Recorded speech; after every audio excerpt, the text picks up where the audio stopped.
Hi, Misha here. And here it is. My very own Kraken. Or my very own massive dump. But the good news is, I didn't play with my miniature dog in the yard, so I didn't break my foot. So, win-win. Now, this is a video on the election. But it's actually not for you. It is for me. Or rather, it was for me. Let me explain. This very long video here is actually taken from my own notes to myself. When, really beginning around the 5th of November, many allegations, accusations, hints, and other things left unsaid started to surface, and then only were ramped up after Biden was declared the winner with 306 electoral votes and Trump's 232. It actually sat at like 259 and 228, or no, it was 218, I think, for quite a long time, several days there, as they were counting votes. And we all knew this would be a weird one. Part of it is COVID. Another part is it involves Donald J. Trump. Say what you will, for or against him, nothing involving that man has ever been normal since he came onto the scene in the 80s, or late 70s. I really didn't think much about the election until the Rudy Giuliani press conferences. I didn't pay a lot of attention to the Four Seasons one, but the one on the 19th of November, I listened to in its entirety. And it was attention-getting, to say the least. The things he claimed they had proof for. The things that soon Sidney Powell claimed she had proof of were very horrifying and interesting to me. And I thought, can this possibly be true? Even some of these things. And so I started digging. And so this video is kind of me reminiscing after 2 weeks of going through notes I collected. I would say, and to be fair, I don't know of any news source now that's not slanted one way or the other. I tended to find Fox and CNN to kind of be decent in their respective fields. One right-leaning, one left-leaning. But, But I did check out MSNBC. You're welcome. And I also checked out quite a bit from Newsmax and One America. OAN.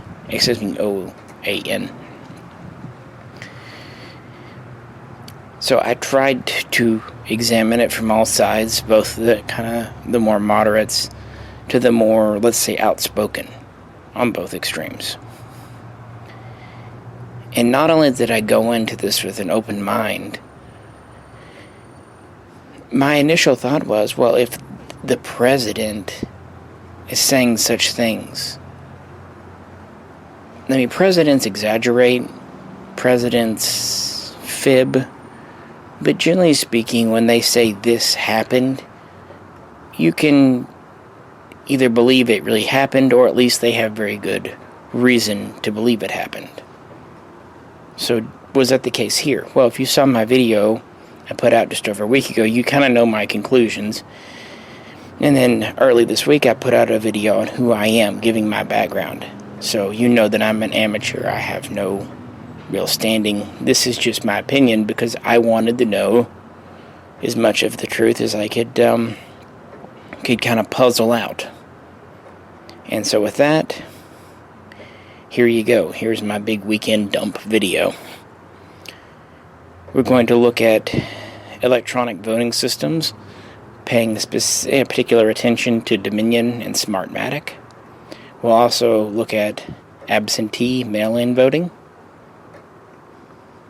Then we'll look at the 6 battleground states.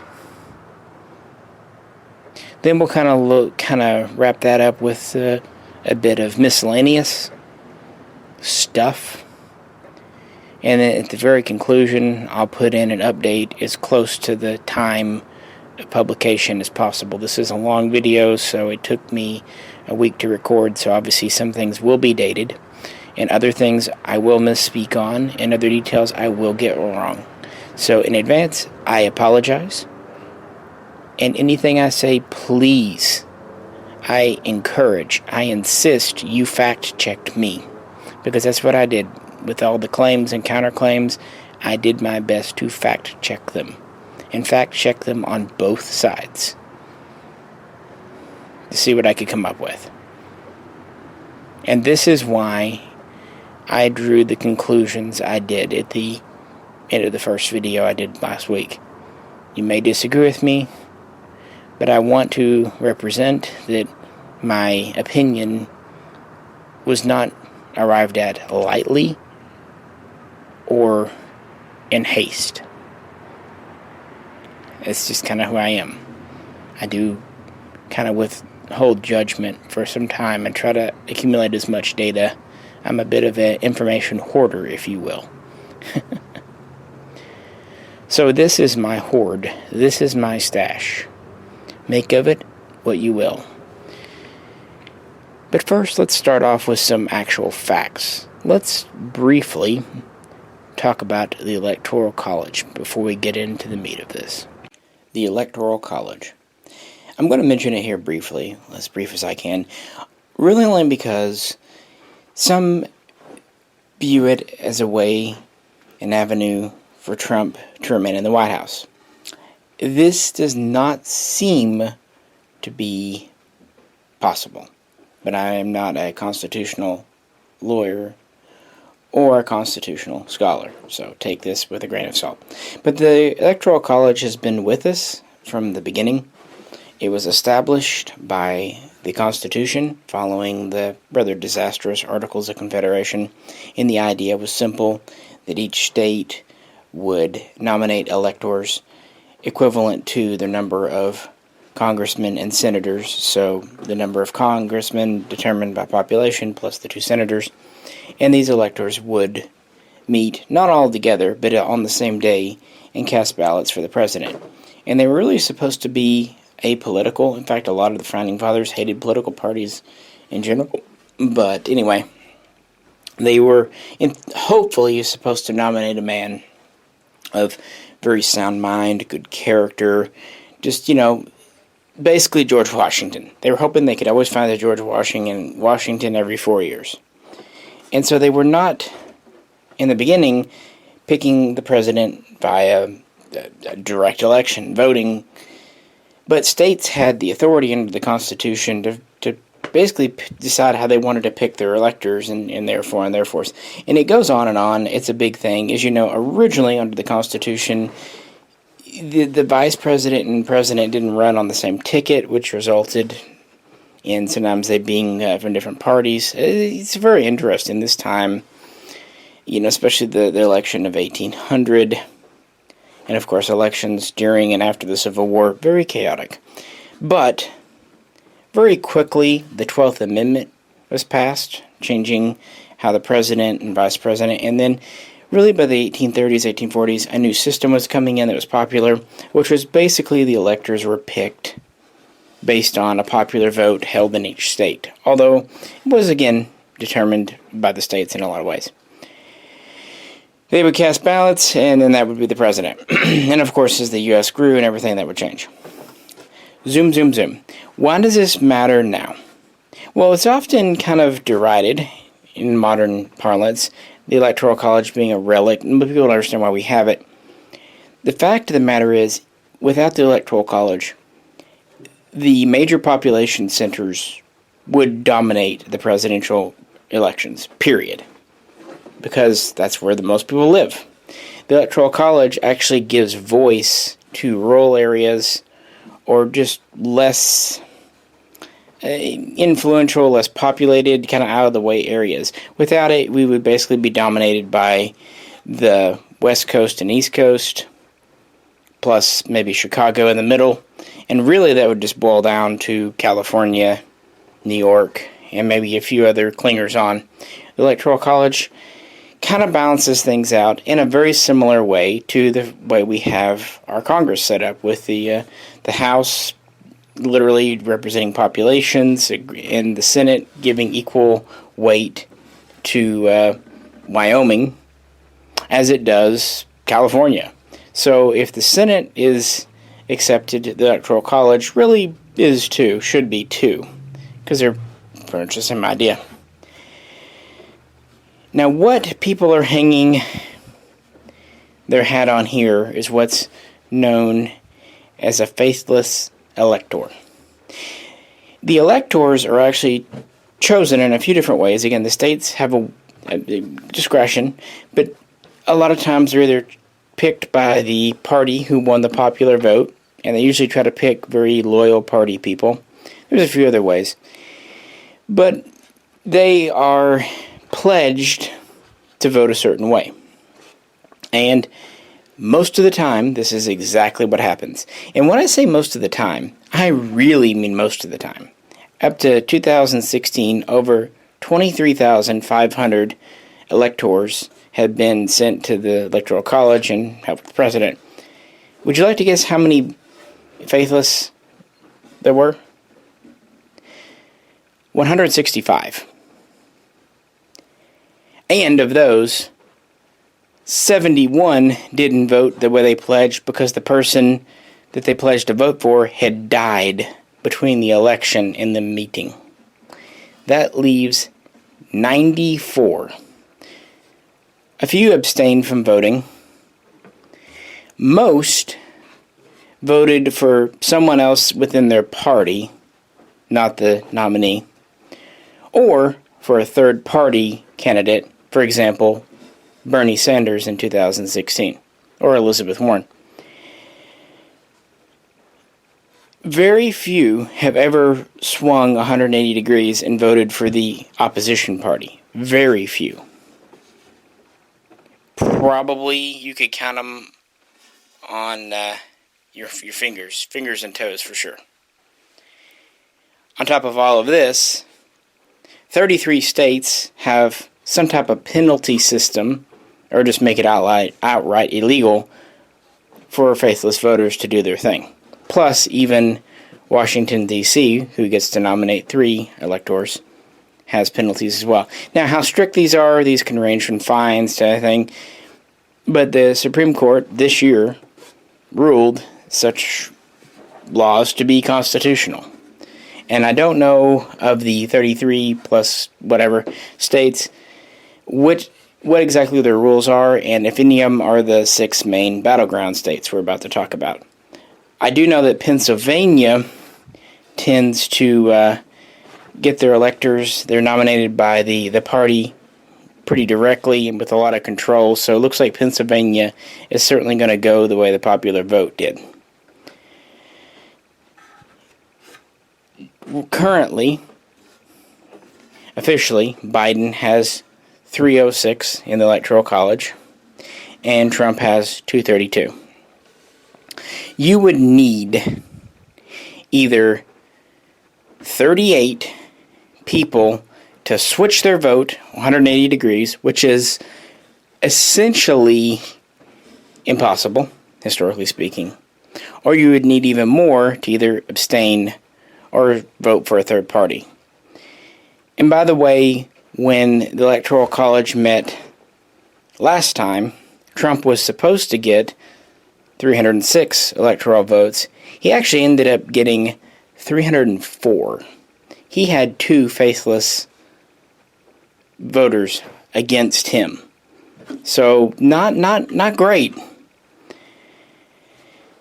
Of course, Hillary had a couple as well who opted or tried to opt for Bernie Sanders. Now, again, some states, if a person tries to go against the way they pledge to vote, they'll just pull them out and put another elector in. Again, it's all down to the states. They ultimately have authority on this thing. My real point here is simple. The Electoral College is not really a hope for Donald Trump.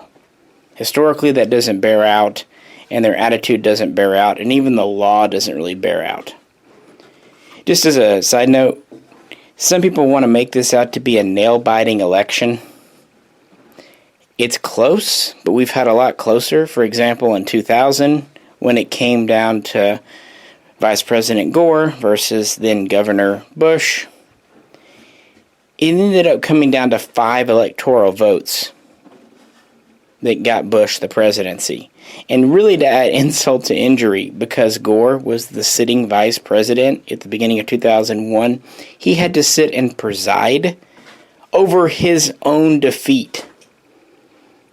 He even had to basically overrule objections that would have helped him out. But this is because they didn't have bi-house, bicameral support anyway.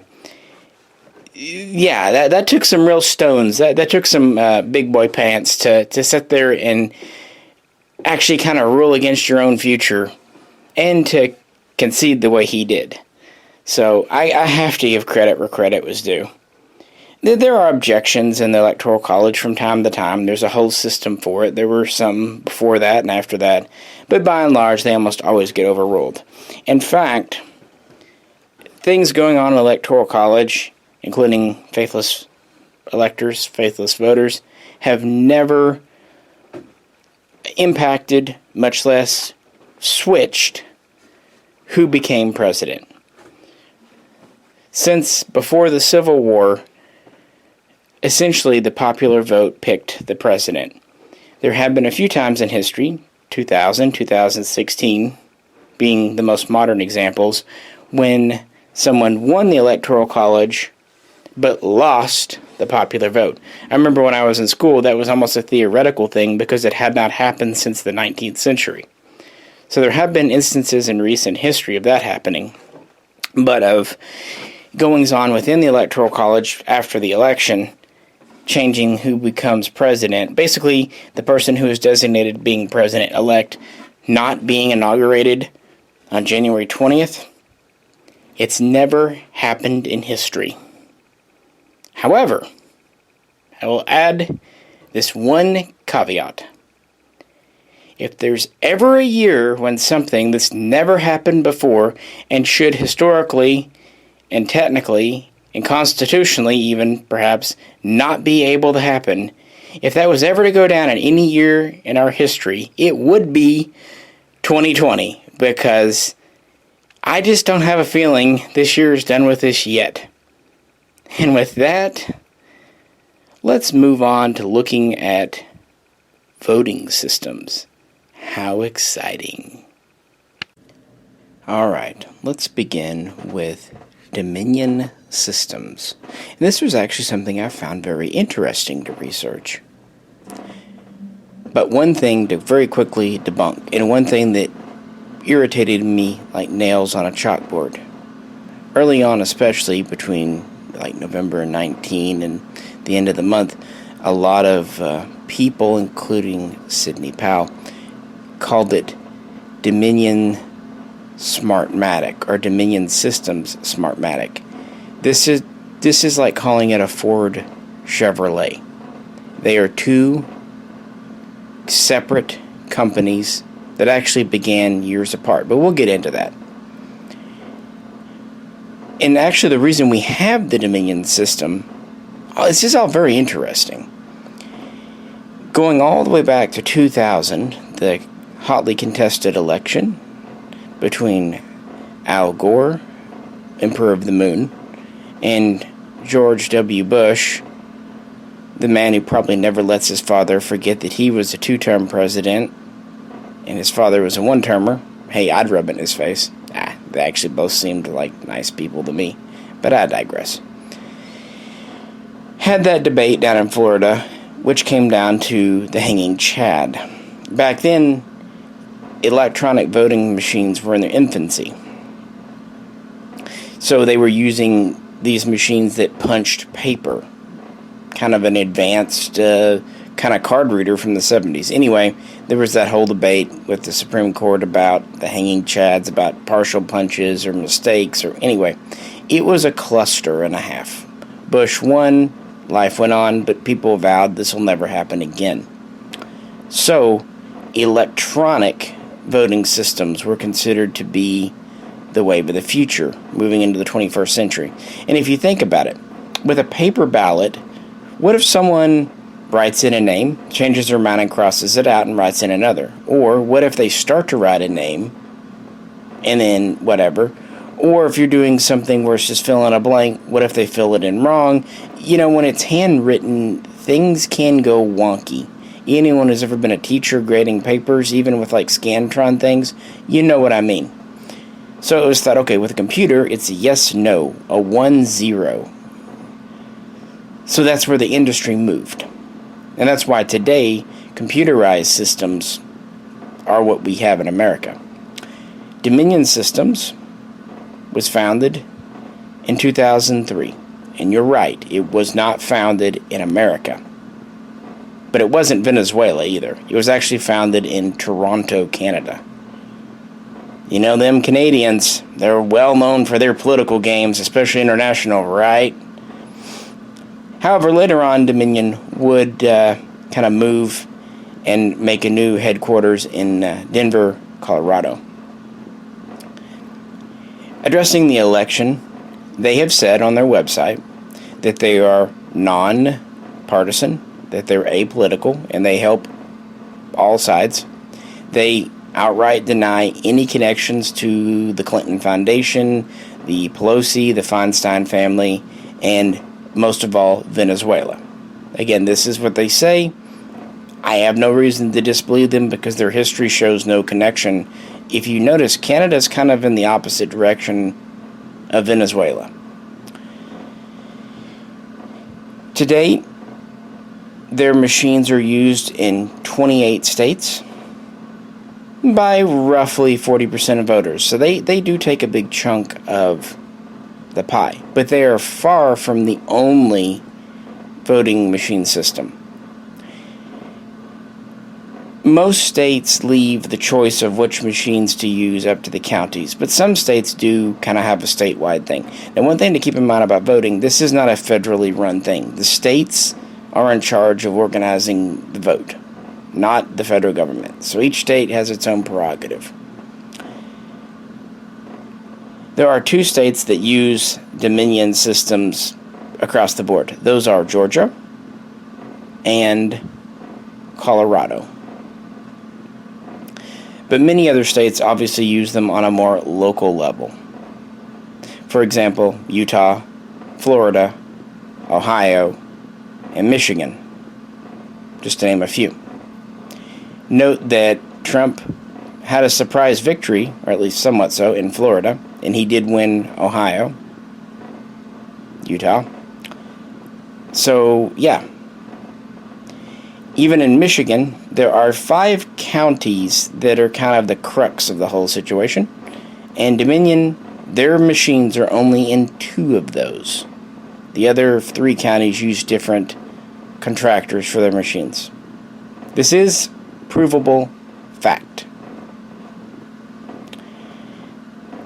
And in Pennsylvania, where yes, Dominion systems are used by many counties, but not all, they have come out and said, look, Trump won in the areas where our systems were used by about 52%. It's a small margin, but that's kind of the margin for the state.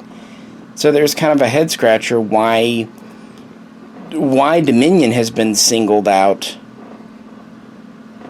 when really, if anything, their machines tend to have favored Trump.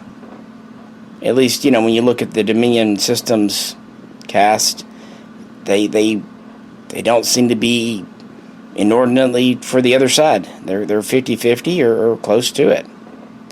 So how does the Dominion machine work? And this is where I started to find it quite interesting. You hear all these claims about votes being added to the machines and about votes being tallied outside of the USA. The votes being tallied outside of the USA seems to stem, and correct me if I'm wrong, to a claim that a server was seized in Germany. It was either Frankfurt or Munich, I don't care. And the reason I don't care is the story was very quickly debunked. It's not true. It's fake. saying that votes are taken outside of the USA to be counted doesn't even remotely make sense. For one thing, that's not how computers work. And yeah, the computers were tabulating votes, but here's the thing. You went in, you chose who you voted for on the Dominion machine, and then it printed out a paper ballot. You looked it over to make sure the paper reflected what you chose on the machine, and then your paper ballot was scanned for verification under the guise of an election official, and then put into basically a hopper, a machine. That way, if there ever was a question, like we're seeing now with the count on the computer, there are physical paper receipts, like you get at a store, showing who you voted for.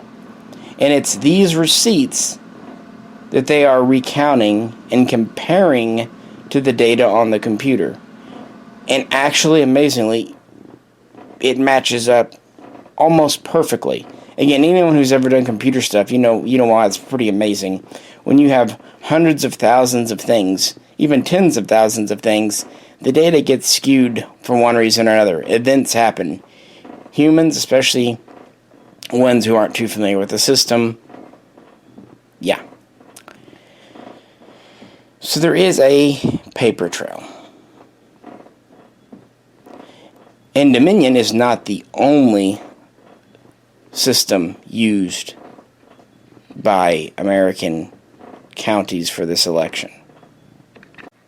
Other systems include HART, InterCivic, which is actually based in Texas. You don't really hear about them, but wanted to kind of talk about was election systems software out of Nebraska. This one's interesting to me. They do not have a paper trail. They are strictly computer-based. So if the vote is off on the computer, there's no paper ballots to double-check with. And this would be very damning if election systems machines were used in Michigan, Georgia, Pennsylvania. But you don't hear about that. You know where they were used? Texas. An area that Trump won. So, yeah. But there's no complaint there because it went the way they wanted. And this is actually a problem, these older systems that don't have a paper backup. But we'll talk a little about that at the end of this section. The one that everyone's talking about, and more rightfully should be, is Smartmatic. Now, according to Smartmatic themselves, their software is not used by or licensed out to any other companies. So we have both Dominion and Smartmatic saying we don't work together. But they do have a connection. But it's not what you think. Now, Smartmatic is more convoluted than Dominion. They were incorporated in the U.S. in 2000, right during the heat of the Hanging Chad debate. And they were used in 2004 in a Venezuelan election featuring none other than Hugo Chavez. So we do get him in the scene. Moreover, even after his death in 2017, Venezuelan officials were caught red-handed with fake election results that they obtained by manipulating the Smartmatic machines. This is true. Smartmatic machines were manipulated in Venezuela to give an election result that the party wanted. Now, this is after Chavez's death, but still yet, fact remains.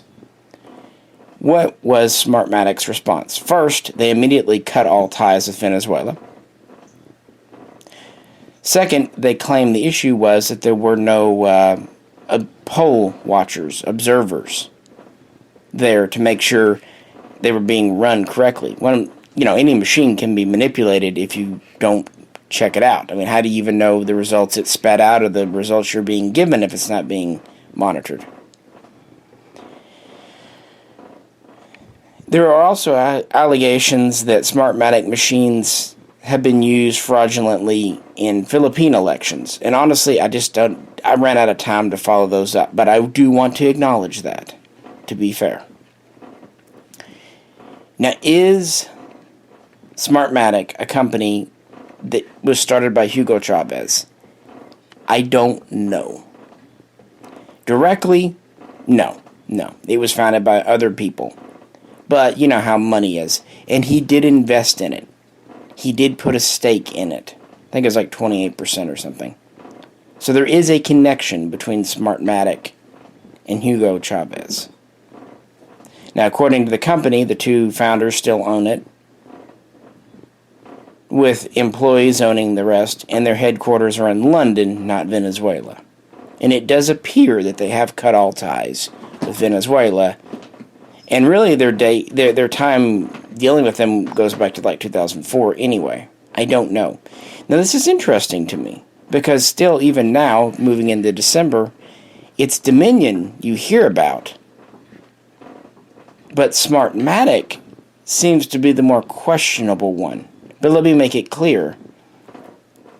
There's no evidence that they were directly manipulated in the USA, just that their background isn't as clean as they might like.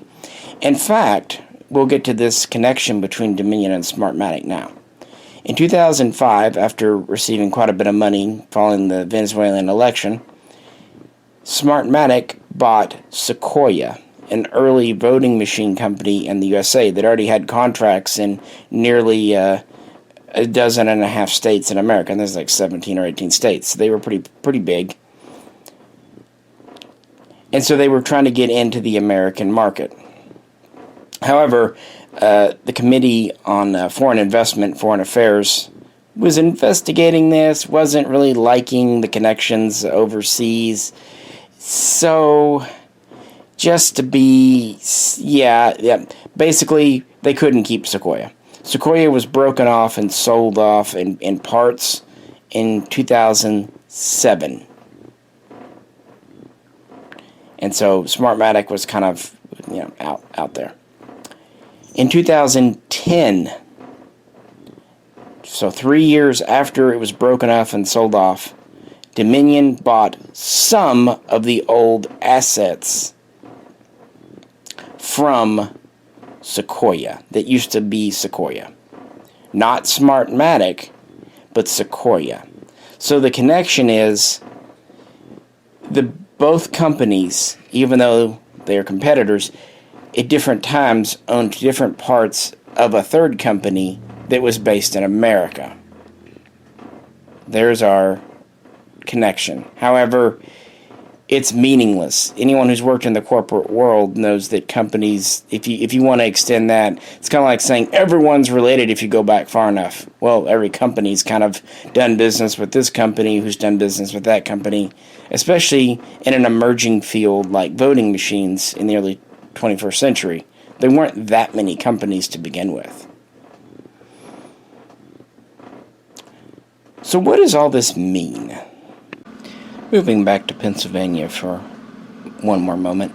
It's interesting, there were 14 counties that used Dominion. Of those, Trump won 12. And you might think the two holdouts were Philadelphia County and Allegheny County. No. Those counties did not use Dominion's services. They used this, it's like Imagematic machine or something as their primary thing, and there's a few different versions of it. Doesn't really matter. I just find it interesting that they're going after Dominion when they're not really the one in question.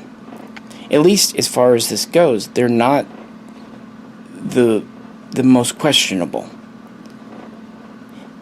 At this point, almost all national and even state level voting systems use a paper trail. Now, this isn't always the case.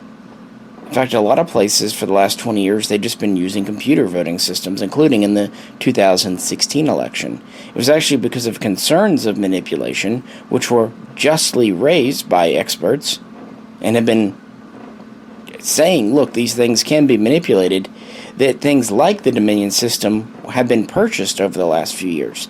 That's right, Dominion is not some obsolete dinosaur. This system was intentionally picked by a lot of counties, in some cases states, because it had a paper trail. Because it had a hard copy backup and allowed the voter to review the votes they cast with their own eyes and then put it in a machine for safekeeping. A hopper, whatever you want to call it. Yeah, a lot of these new Dominion systems are new, but it was actually done to improve security. But it was really interesting when I was researching this to see, yeah, there are, of course, security frauds. They do their best to... none of these machines are connected to the internet. And they claim they lock all the ports and everything and whatnot. Of course, computers can always be manipulated. Hackers have done crazy things. But as I found a quote here from a Georgia Tech computer science professor that says, okay, a lot of us have home security systems. Computer has home security systems. And we know that they can be defeated. Heck, those of us that just have gun safes, we know those locks can be defeated. It is possible. But to take the leap from that to saying someone just broke into your home, someone just broke into your gun safe because it's possible, that's where the problem lies. Without other evidence, more primary evidence, basically, you wouldn't just come home and go, okay, we were broken into, and then look for signs. You would first see other signs you're broken into, and then you go, well, how did they get through our security system? That's how it should go. They should have other evidence that the Dominion system or the Smartmatic system or the systems in Texas, were broken into. And that's just it. There's no other evidence aside from this and that, which we will get into, don't worry. They're kind of getting the bull by the tail. Wrong end there. And other experts have agreed. Others, independent computer science researchers who are studying this actual election, haven't found any evidence of a breach. But they agree one is possible. However, going to a system that prints paper really takes out one of the big risks. And so that's why Dominion systems and others like it have been recently purchased. But with that said, let's go to the man who is basically in charge of cybersecurity and has kind of now been declaimed in the media. Who is he, and is he credible? Christopher Krebs. Probably heard his name in the news recently, and he's done a recent interview as well. He was the director of CISA, which is one of the coolest sounding acronyms in my opinion. Basically, cyber security infrastructure, that kind of thing. Exactly the kind of person that we probably would like to hear from when there were accusations of this. What does he say? He says that he's interviewed, spoke with, has affidavits, whatever, from 59 experts in the field, and they all agree that it was clean. Were there one or two irregularities, human error inputting data, human error taking data out of a computer, one off, two off here, mistakes? Of course.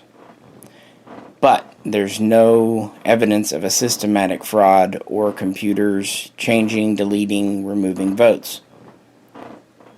So who is this guy and why should we care? Well, he was actually brought on board in 2017 after the 2016 election because new President Trump didn't like the cybersecurity of 2016, which, to be fair, at that time, many states We're just using straight computer systems. No backups. And 2 states that use just computers statewide were Georgia and Pennsylvania. So if a computer is hacked, aside from its own software and security checks and everything, you have no way to independently verify. So Krebs' main thing was, we need paper ballots. And this is exactly what he pushed for and made happen. In 2020, 95% of votes were on machines that produced some form of paper record, in addition to their electronic record.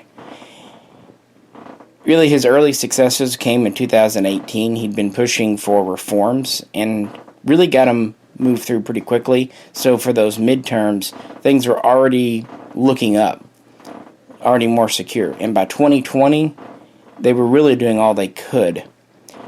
They say that they provided scanning services, penetration tests on networks, that they made it harder to log in on the admin level to ensure security, and they made it easier for officials, for people working there, to report abnormalities directly up the chain.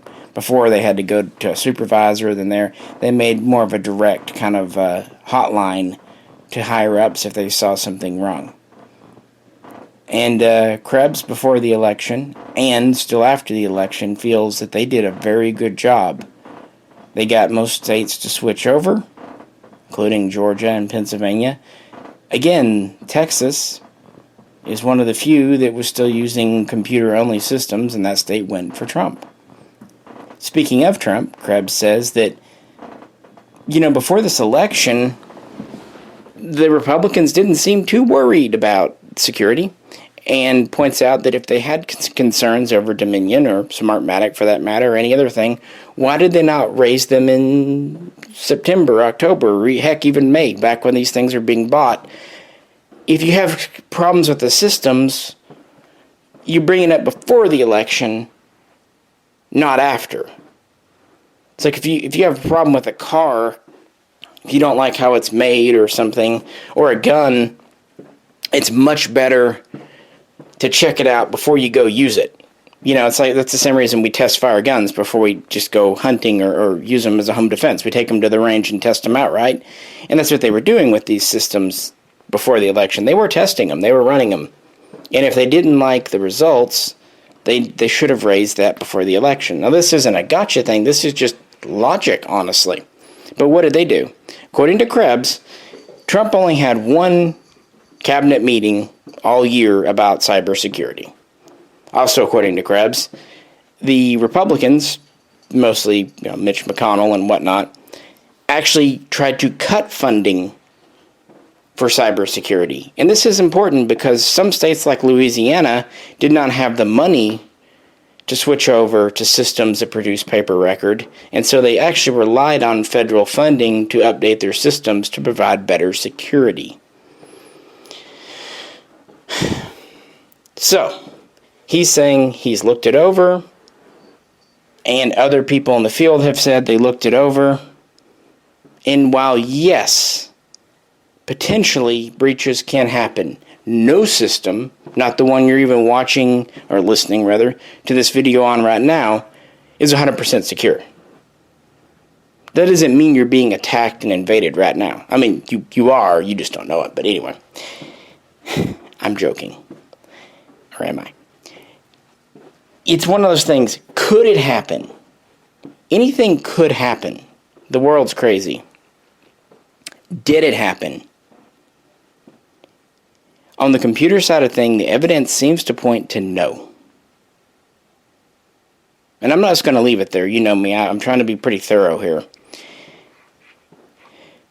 So Krebs investigated the election 2 weeks afterwards and then reported what his findings were. There's just no evidence of hacking, vote changing, all this. And the Trump's response, he fired him on November 17, via tweet no less. So on November 29th, he did an interview with 60 Minutes. And that's where a lot of this comes from, just watching that interview. And he still asserts that he did his job well, and that there's no evidence. And plenty of other committees, independent study groups, other professors have backed him up on this.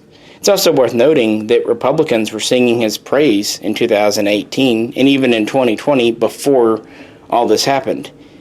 He was not a radical lefty or anything like that. He was actually quite popular. But it was really interesting to me with all of this to realize that Dominion, far from being the problem, was actually a solution to a problem with the computer systems.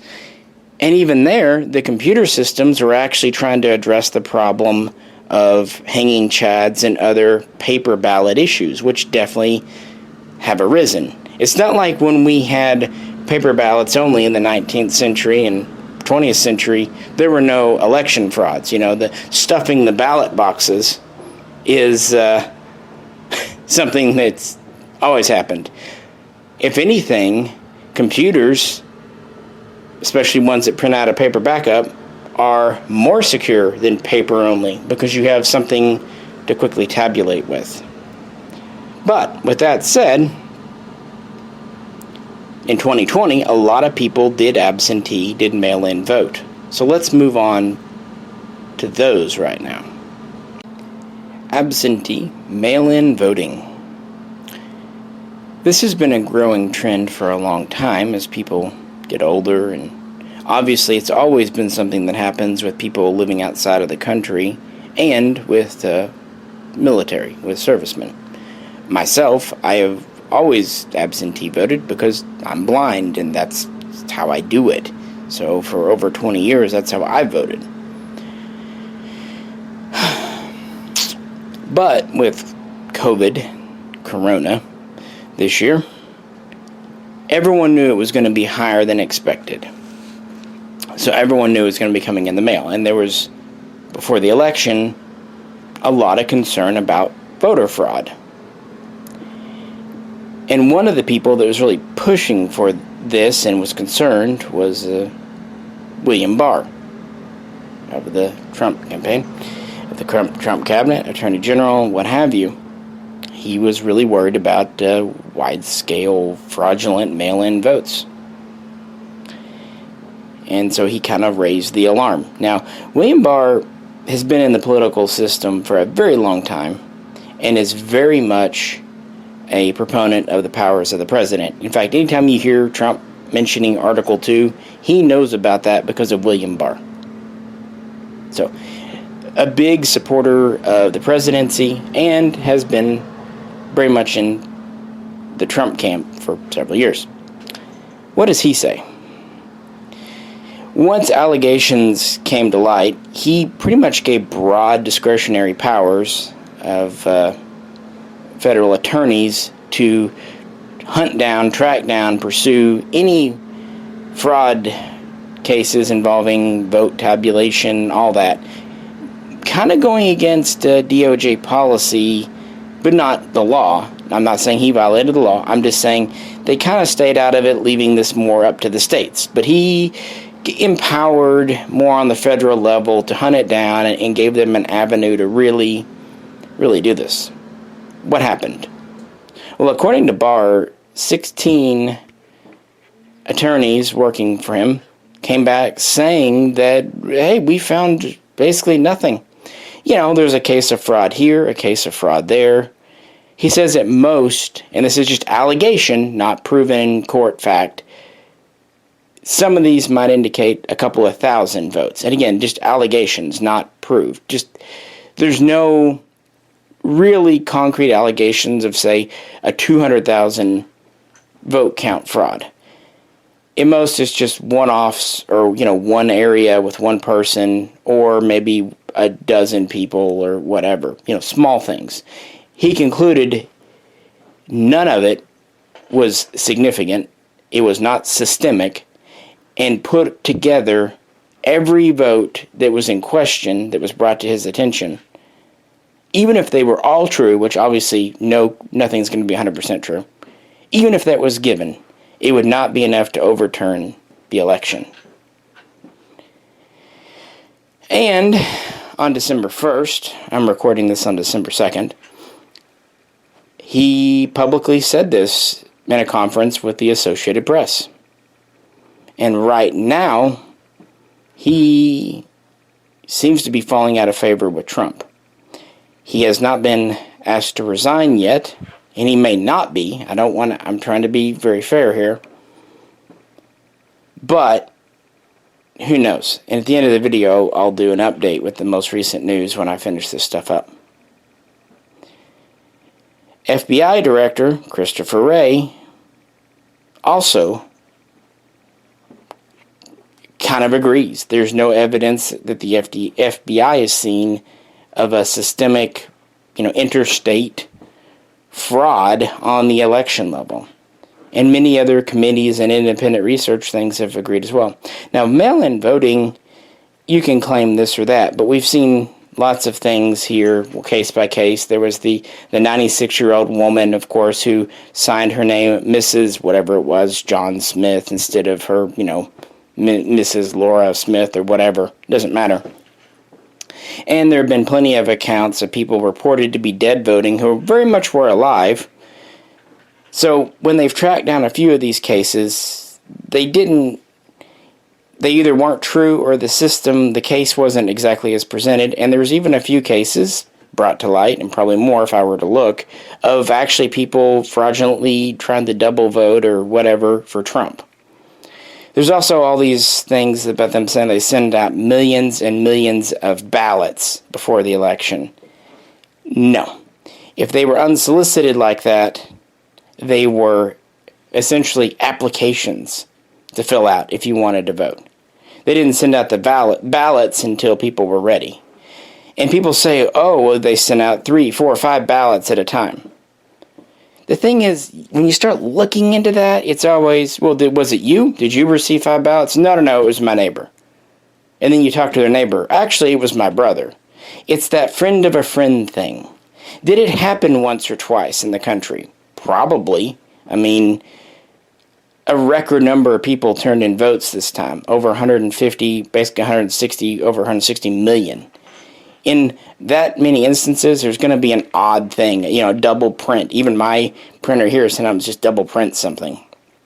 So did it happen once or twice? Maybe. Probably. But that's a far cry from saying it's enough to overturn an election. And make no mistake, in 2000, the race between Bush and Gore came down to under 600 votes. And it was an honest question of law how they should be counted because of the hanging chad and other issues. This is not the same thing. 600 or less is 3 digits. In every swing state, Biden won by over 5 digits. And in some instances, 6 digits. Total, he won in swing states 300,000 votes. So that's what would need to be overturned in just the, 5 or 6 swing states.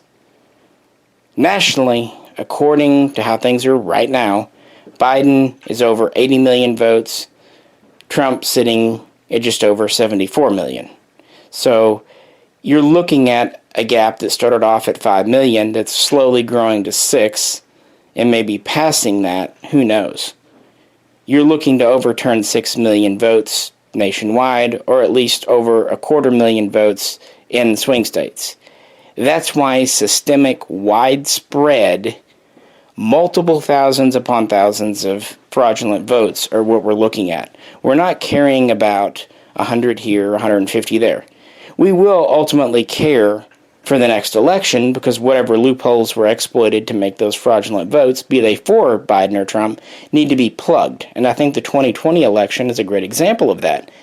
This election, we attempted to correct issues that the 2016 election showed us. And again, 2016 was kind of in response to issues that dated back to 2012, 2008, 2004, 2000, and so on and so forth. Each time we try to make it better. But we're never going to get 100% perfection. That's not how reality works. But we're doing a lot better. And that's why most say this was the most secure election in history. Because we've really learned our lessons, and no one wanted a question of who was the winner, be it Biden or Trump. They wanted security because our nation is going through a thing. No matter which side you're on with the whole COVID debate, you have to agree it's caused a lot of upset in this country. So we need to move on with things. As far as verifying mail-in votes, there's the signature thing. And again, each state does it differently, so I'll talk more about it when I break down the states. But there are checks in place, and they seem to hold pretty well. And again, I've been an absentee, a mail-in voter all of my adult life, and no one's called into question my votes. All the servicemen that are overseas, mail-in votes. Many of your elderly, your grandparents, or parents, in my case, mail-in vote because it's more convenient. And especially this year, many found it to be safer. So there's no wonder that there was a large number of mail-in votes. It's also no wonder that Trump's votes came more from in-person voting because that's what he more or less encouraged his people to do. Whereas Biden did the opposite, more or less encouraging his people to absentee vote. So this is why Trump votes were pretty quickly tabulated by the machines. And Biden's votes, because they had to be more hand dealt with, were not really added to the tallies until the night, the morning, even days afterwards. Mail-in votes always take time to count. So that's where we're at least as a general rundown of machine, computer, mail-in voting. But now let's look at individual states. So let's begin looking at the states with some good news for the Trump election. Although Texas was probably a little closer than folks had hoped for, they did win handily with several 100,000 votes. In Florida, and interestingly, as I pointed out earlier, their machines don't produce paper ballots, not always anyway. In Florida, though, it was a surprise. They won by over 300,000 votes, and a lot of it had to do with the Hispanic voters, who you would think would maybe go the other way, but regardless, they went for Trump, which goes to show you that surprises happen. And, more surprisingly, Trump took the lead in Florida really thanks to a dump. We know how much Trump likes his massive dumps now. Look, I don't care if you're pro-Trump or against Trump. The way he says massive dump is hilarious. It's not even the words, it's the way he says it. It's great. It's great. And you know exactly what he means. It's just that release of massive dump. And we've all had that, especially after a big steak night. Anyway, it was about 10 p.m. Eastern Time, a little after, on the night of the 3rd, that a big dump of votes kind of pushed him ahead down in Florida. And obviously Florida's a big state, as is Texas, but Texas typically goes. And you notice that the Biden side isn't contesting these. Trump also got Ohio, which was good for him, and several other states because he is accredited with 232 Electoral College votes by the Associated Press. Now on to the first of the contested states, Wisconsin. I'm recording this on December 3rd, so keep that in mind for data. At this point, Biden has won the state by a little over 20,000 votes. Not a large margin, but a conclusive one. Now, Newsmax, and with Trump retweeting on, I think it was the 25th of November, says that in Wisconsin, you can only absentee vote if you've been judged indefinitely confined. So basically, if you're like me, permanently disabled, or elderly where you can't get out, or something else similar. Otherwise, you have to vote in person. This is true, or it was, up until about 20 years ago. So they need to hit the refresh button on their internet browser, because since 2000, anyone can request an absentee ballot in Wisconsin, and many did this year. But there is a difference. If you're indefinitely confined, if you're permanently disabled or enfeebled and can't get out easily, there is a difference. After you go through the process of proving your situation and all that, you can request that a ballot is automatically mailed to you on every election cycle. This isn't mandatory or automatic. You do have to request it. But once you request it, it's a foregone conclusion. However, if you're just an absentee voter for other reasons, each time you want to mail-in vote, you do have to request a ballot and show ID. Now, if you're indefinitely confined, you only have to show ID at the beginning, when you're applying for the process. Afterwards, you do not. So there is potential here for people who've recently passed away to be mailed the ballot. And someone could fill it out and mail it in. Now, there's supposed to be a signature on it. They're supposed to be cross-checked. But, of course, are they? The thing is, did this happen? Perhaps a few times, a handful. But did it happen for Trump or Biden? Who knows? Did it happen 20,000 times? No. There's no way that 20,000 people... Yeah.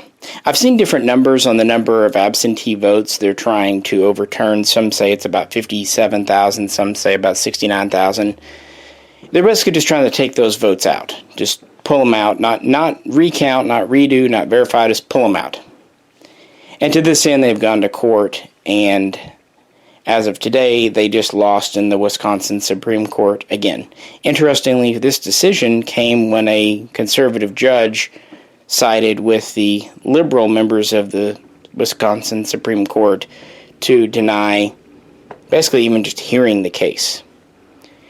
They looked at the evidence purported and said it's circumstantial or just disproven or doesn't really say anything, and there's no grounds, there's no criminal charge here, there's not even a cause for suit. In a criminal case, you have to prove there's been a crime. And in a civil case, you have to prove someone has standing to file, that you've been directly aggrieved. And they decided that this wasn't what happened. So that's kind of where we stand. Now, obviously, the Wisconsin thing, you can go in deeper. There's all kinds of stuff there. But it's worth saying this past weekend, there was a recount. And they did find 45 ballots marked for Trump that had not been counted. All 45 of them. Only problem, they also found 132 ballots that hadn't been counted for Biden, which just shows those Trump ballots had not been counted out of error, human error. You know, when you're counting hundreds of thousands, millions of pieces of paper, you're going to miss one or two. And it's kind of become a bit of a meme that Trump paid $3 million to give Biden a net gain of 87, or a total of 132 more votes. So, even after the recount, on paper ballots, not on computers, they found fewer than 200 discrepancies. So Wisconsin, while it was a close race, 20,000 votes is 20,000 votes. That's larger than a lot of towns here in Arkansas. That's not the same as under 600 votes in Florida. And to date, there has not been conclusive, hard evidence that there was fraud. And we're not talking like, oh, they brought evidence to court, it was heard, and then found guilty, not guilty, what have you. There's not even enough evidence that's been brought before the courts to warrant the case. So let's move on. Our next battleground state, as they're called, is a little bit surprising to me as a battleground state. We come to Nevada, or Nevada, however you'd like to say it. According to the official record, Joe Biden won there by about 33,500 votes, give or take. So, close, but securely 5-digit margin. Now, why do I say that it's a little surprising to me? The numbers are a little odd. Hillary in 2016 beat Trump in Nevada by about 2.5%. This time, Biden beat Trump there by slightly higher margin of 3%. It's about 50.6 versus 47.6. So Hillary came a little closer to being defeated than Trump 4 years ago, and yet it really wasn't contested. Now, there have been accusations of course, fraudulent votes, unreasonable voter turnout numbers, and the big one for Nevada are out-of-state voting. Basically, they're saying that people either that weren't from Nevada came in to vote there, or people voted twice, once in Nevada and once in a different state. Now, according to Nevada's Secretary of State, who is a Republican, they had a record turnout. But it's not like we're seeing 120, 300% voter turnout. They are saying they saw, of registered voters, I think they said they had about 1.8 million registered voters. They saw 77.3% turnout. Quite high, over 3/4. However, even though this is a record high, compared to 2016, it's not crazy so. In 2016, it was 76.8. So voter turnout was 0.5%, 0.5, greater in 2020 than 2016. So not surprising considering how this year has gone. Also not considering how Nevada handled their election. According to the Secretary of State, they had a hybrid voting system. And by this, she meant that they really opened up mail-in ballots to anyone who wanted to do it because of COVID. And they also made early voting easier to try to have fewer people in the polling places at one time. They also made same-day registration to vote a thing. So that kind of explains why more voted. So the numbers, while high, don't look crazy suspicious. Well, what about the Trump team's thought that people from out of state voted, or that people double voted in Nevada and out? Well, it turns out a lot of the cases, when they looked into them, were totally legitimate. Some people had the right to vote from out of state, say they were working overseas. Many of them were military who were out of state for various reasons, and of course would mail in to vote, and so on and so forth. So a lot of the cases that are reported seem to be totally legit. So much so that actually, in their various suits there, they pretty much dropped this angle a week or so after the election. So it seems like they accept that the out-of-state voting thing, there wasn't a lot to it there. Were there 1 or 2 fraudulent votes? Well, let's be honest, this is a state that has Reno and Las Vegas in it. It just wouldn't be Nevada if there wasn't a little cheating going on. But no, it doesn't seem like there were over 34,000 votes worth of cheating. To that end, on November 24th, the Nevada Supreme Court essentially upheld everything and gave the thumbs up to go ahead and certify the vote. And so Nevada's electors are assigned to Joe Biden. Again, it's kind of interesting to consider this a battleground state because Democrats usually do pretty well there. And it wasn't exactly a razor's edge margin, but it was a close run thing. Well, with that, let's move on to the more contentious of the half dozen or so states. Arizona. Now, this is a very interesting case. And I remember election night really observing, and there was a big kind of kerfuffle. Fox News, along with the Associated Press, called Arizona for Biden pretty early on, around 10 p.m. our time here, if memory serves, but before midnight. But others, interestingly, like CNN and I think maybe even MSNBC, I don't really follow them too much, actually held off calling Arizona.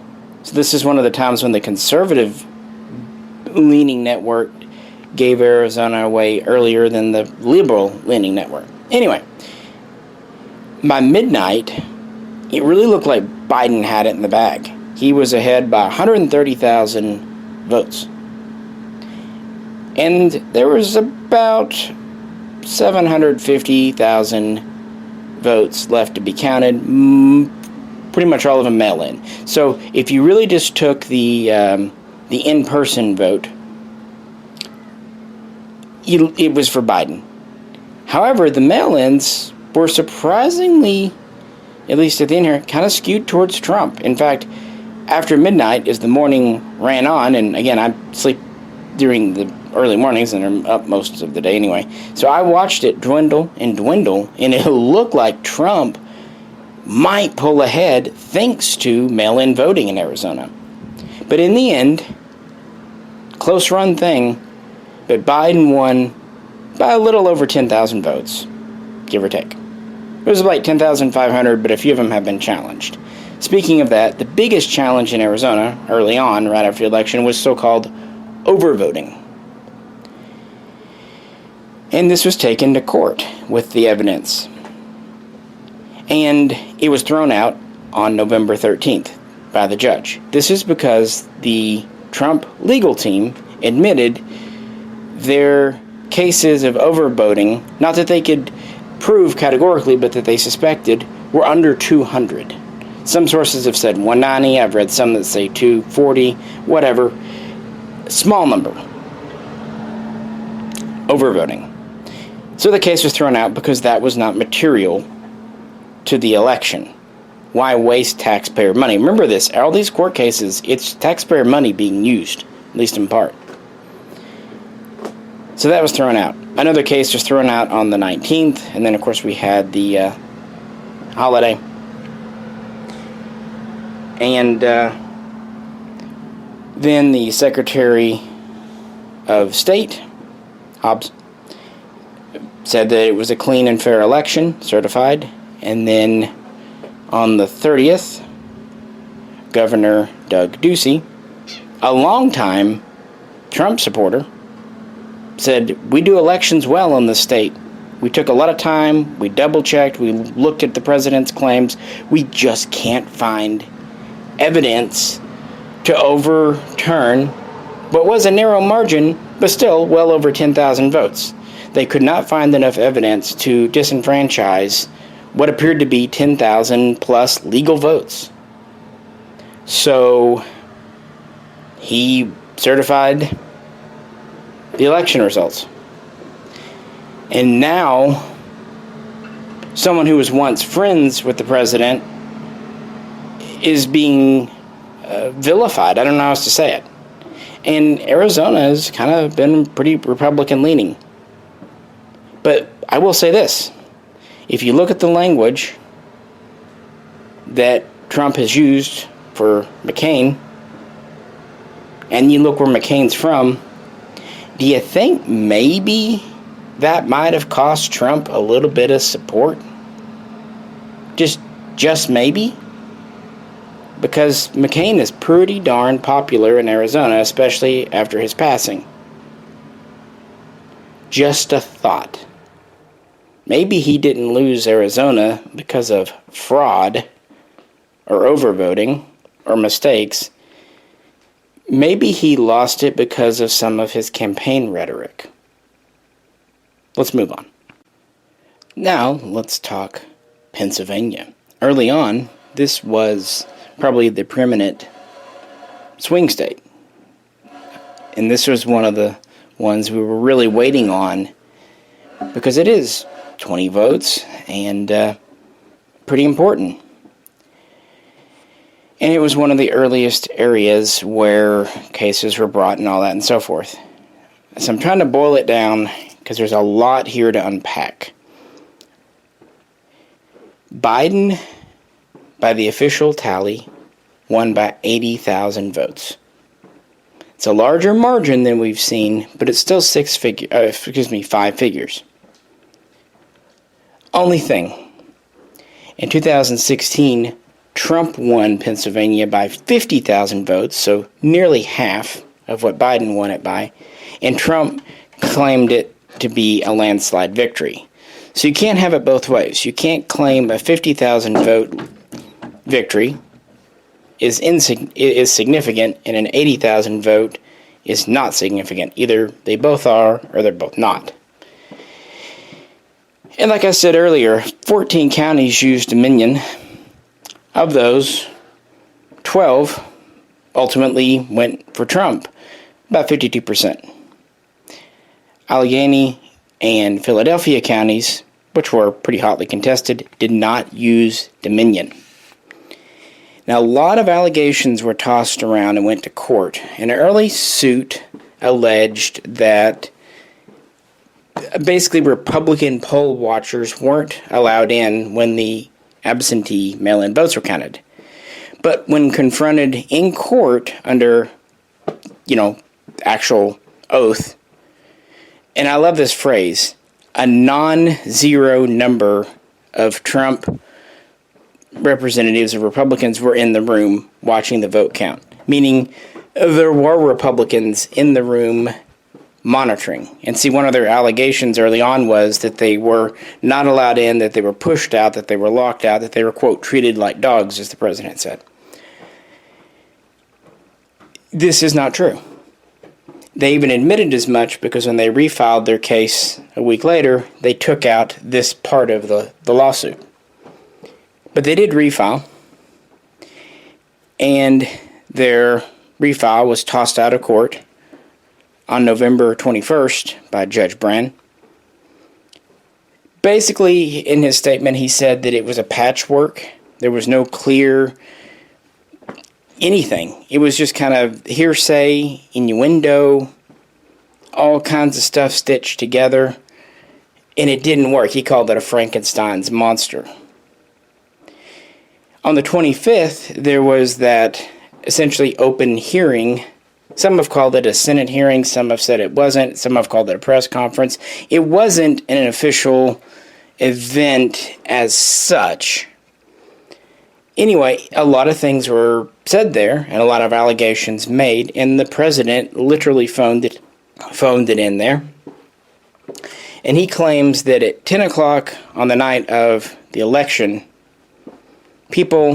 powerful people, he says, called him to congratulate him on winning Pennsylvania and winning the election. I can firsthand call this a lie. I was watching the election results, and at 9 o'clock Central, 10 o'clock Eastern, on November 3rd, no one, not even the most radical left networks, were declaring Pennsylvania yet.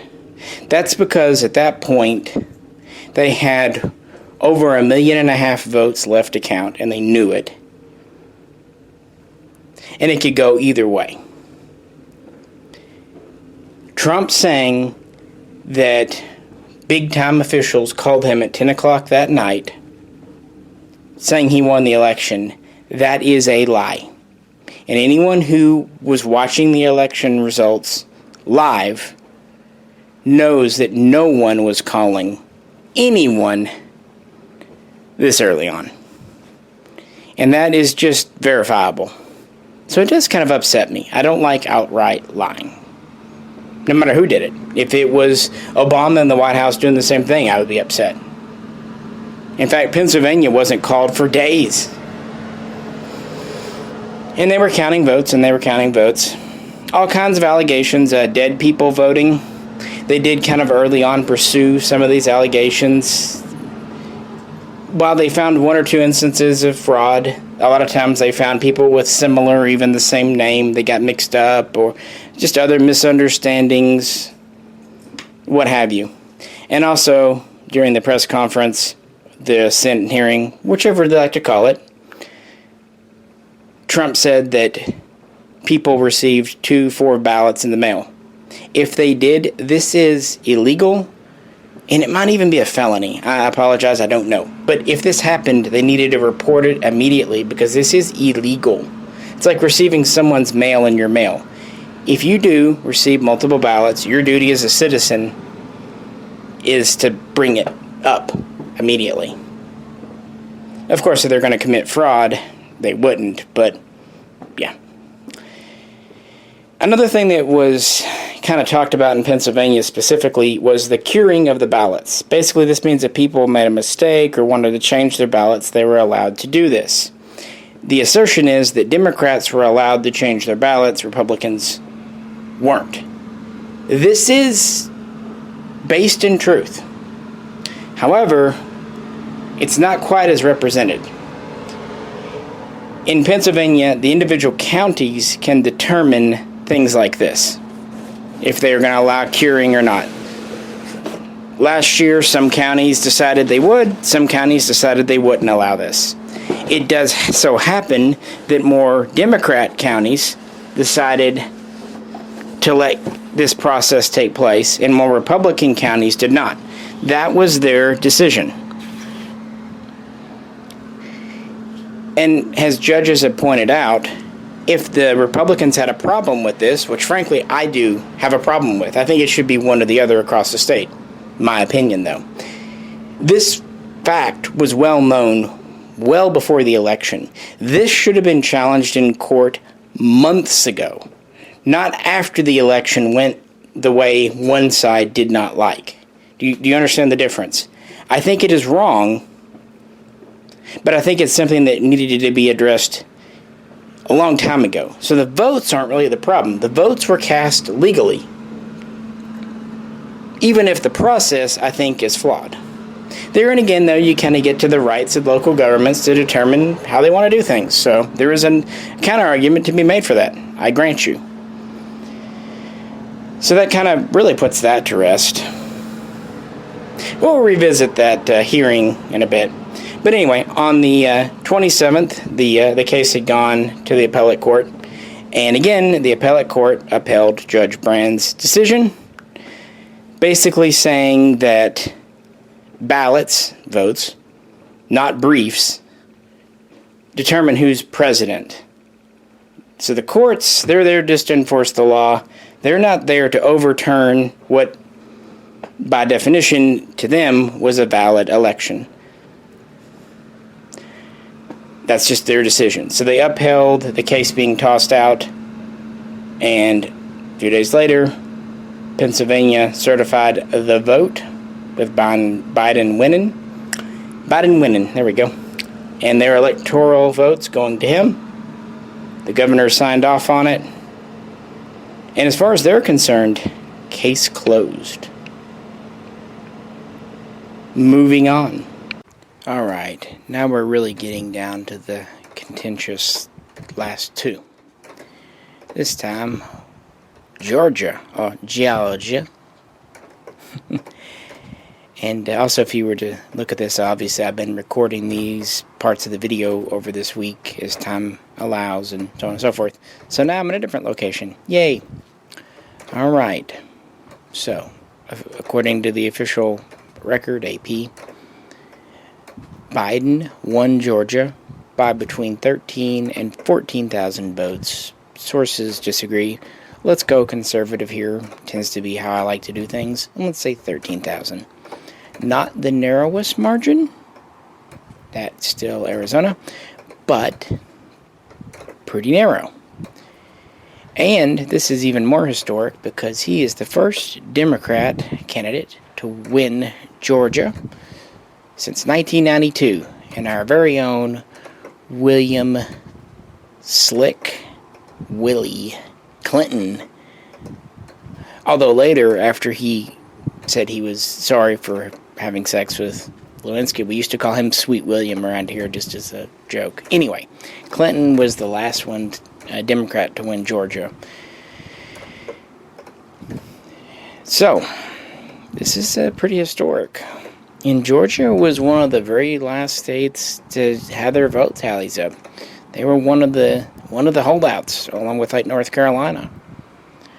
And it was pretty tight. So much so that it came down to under the margin of 0.5%, so 0.5%, which meant there was an automatic mandatory recount. So as soon as they were done counting the votes initially, they did a recount. Now, as I mentioned earlier in this video, they had only recently purchased the Dominion software systems, which is good. They switched to electronic voting after the 2000 election, the whole hanging Chad butterfly ballot thing. But they went to pretty much an all-computer system with no paper hard copy. Honestly, luckily, they did go to Dominion because we did have a paper hard copy. Can you imagine the situation if we were debating Georgia without even paper backups to look over? And according to Secretary of State Brad Raffensperger, that worked out well. Hand counting the paper results tabulated almost 1-for-1 with the machine count. In fact, the discrepancy was less than 0.09%. So, yeah, less than 0.1% difference. That's pretty good considering all the people operating it and all that good stuff. So it seems like the machines and both the electronic and the paper data lined up properly. And who's to say if that 0.9 or 0.09% was Biden or Trump favor? Anyway, it was a rounding error, nearly so. Next, we have to talk about the mail-in vote in Georgia, because signature confirmation has been another debated topic from the Trump campaign and the Trump lawsuits. It's claimed that they did not check signatures. Well, again, Raffensperger says that this is not true, that they actually went to great lengths to make mail-in voting more secure this time, that a person's signature was checked when they first asked for an absentee ballot, and then checked again when the absentee ballot was received and ready for the vote count. And the governor, Kemp, backs him up on all this. So what's the problem? Well, there's obviously claims that the checking wasn't done or something untoward was done. Well, the Trump campaign has an easy solution. Reunite the hand signatures on the outer envelopes with the inner contents, the ballot, the vote. A problem. This would be illegal. And if you think about it, you'll understand why very quickly. Essentially, the system was when the letter came in, they would verify.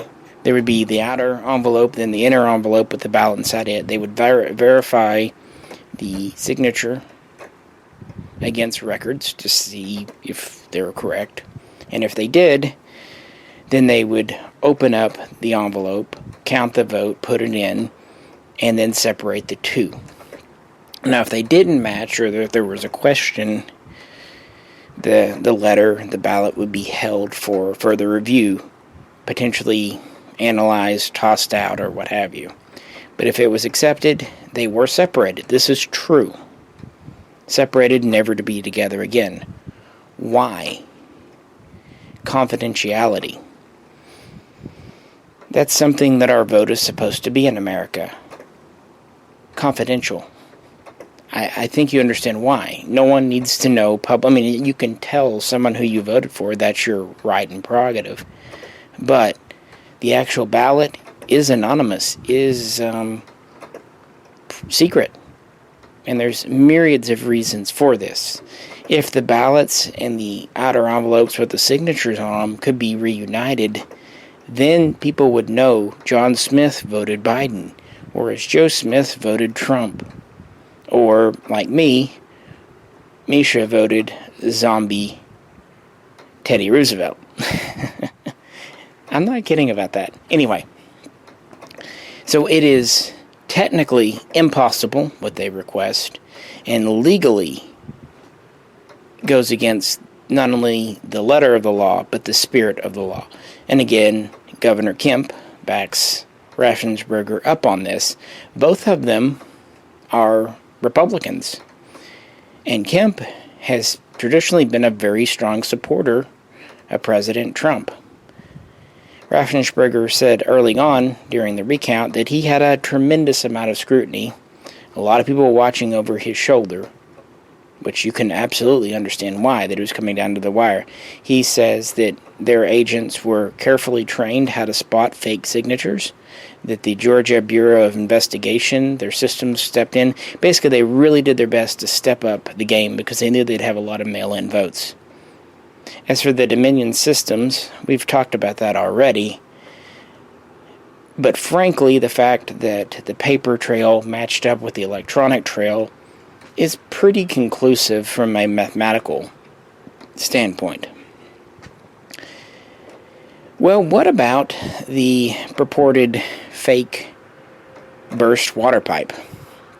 As my wife reminded me, we have a lot of personal first-hand experience with how disruptive to life water problems are. And I say that because literally while doing this video, the city pipe in front of our house burst.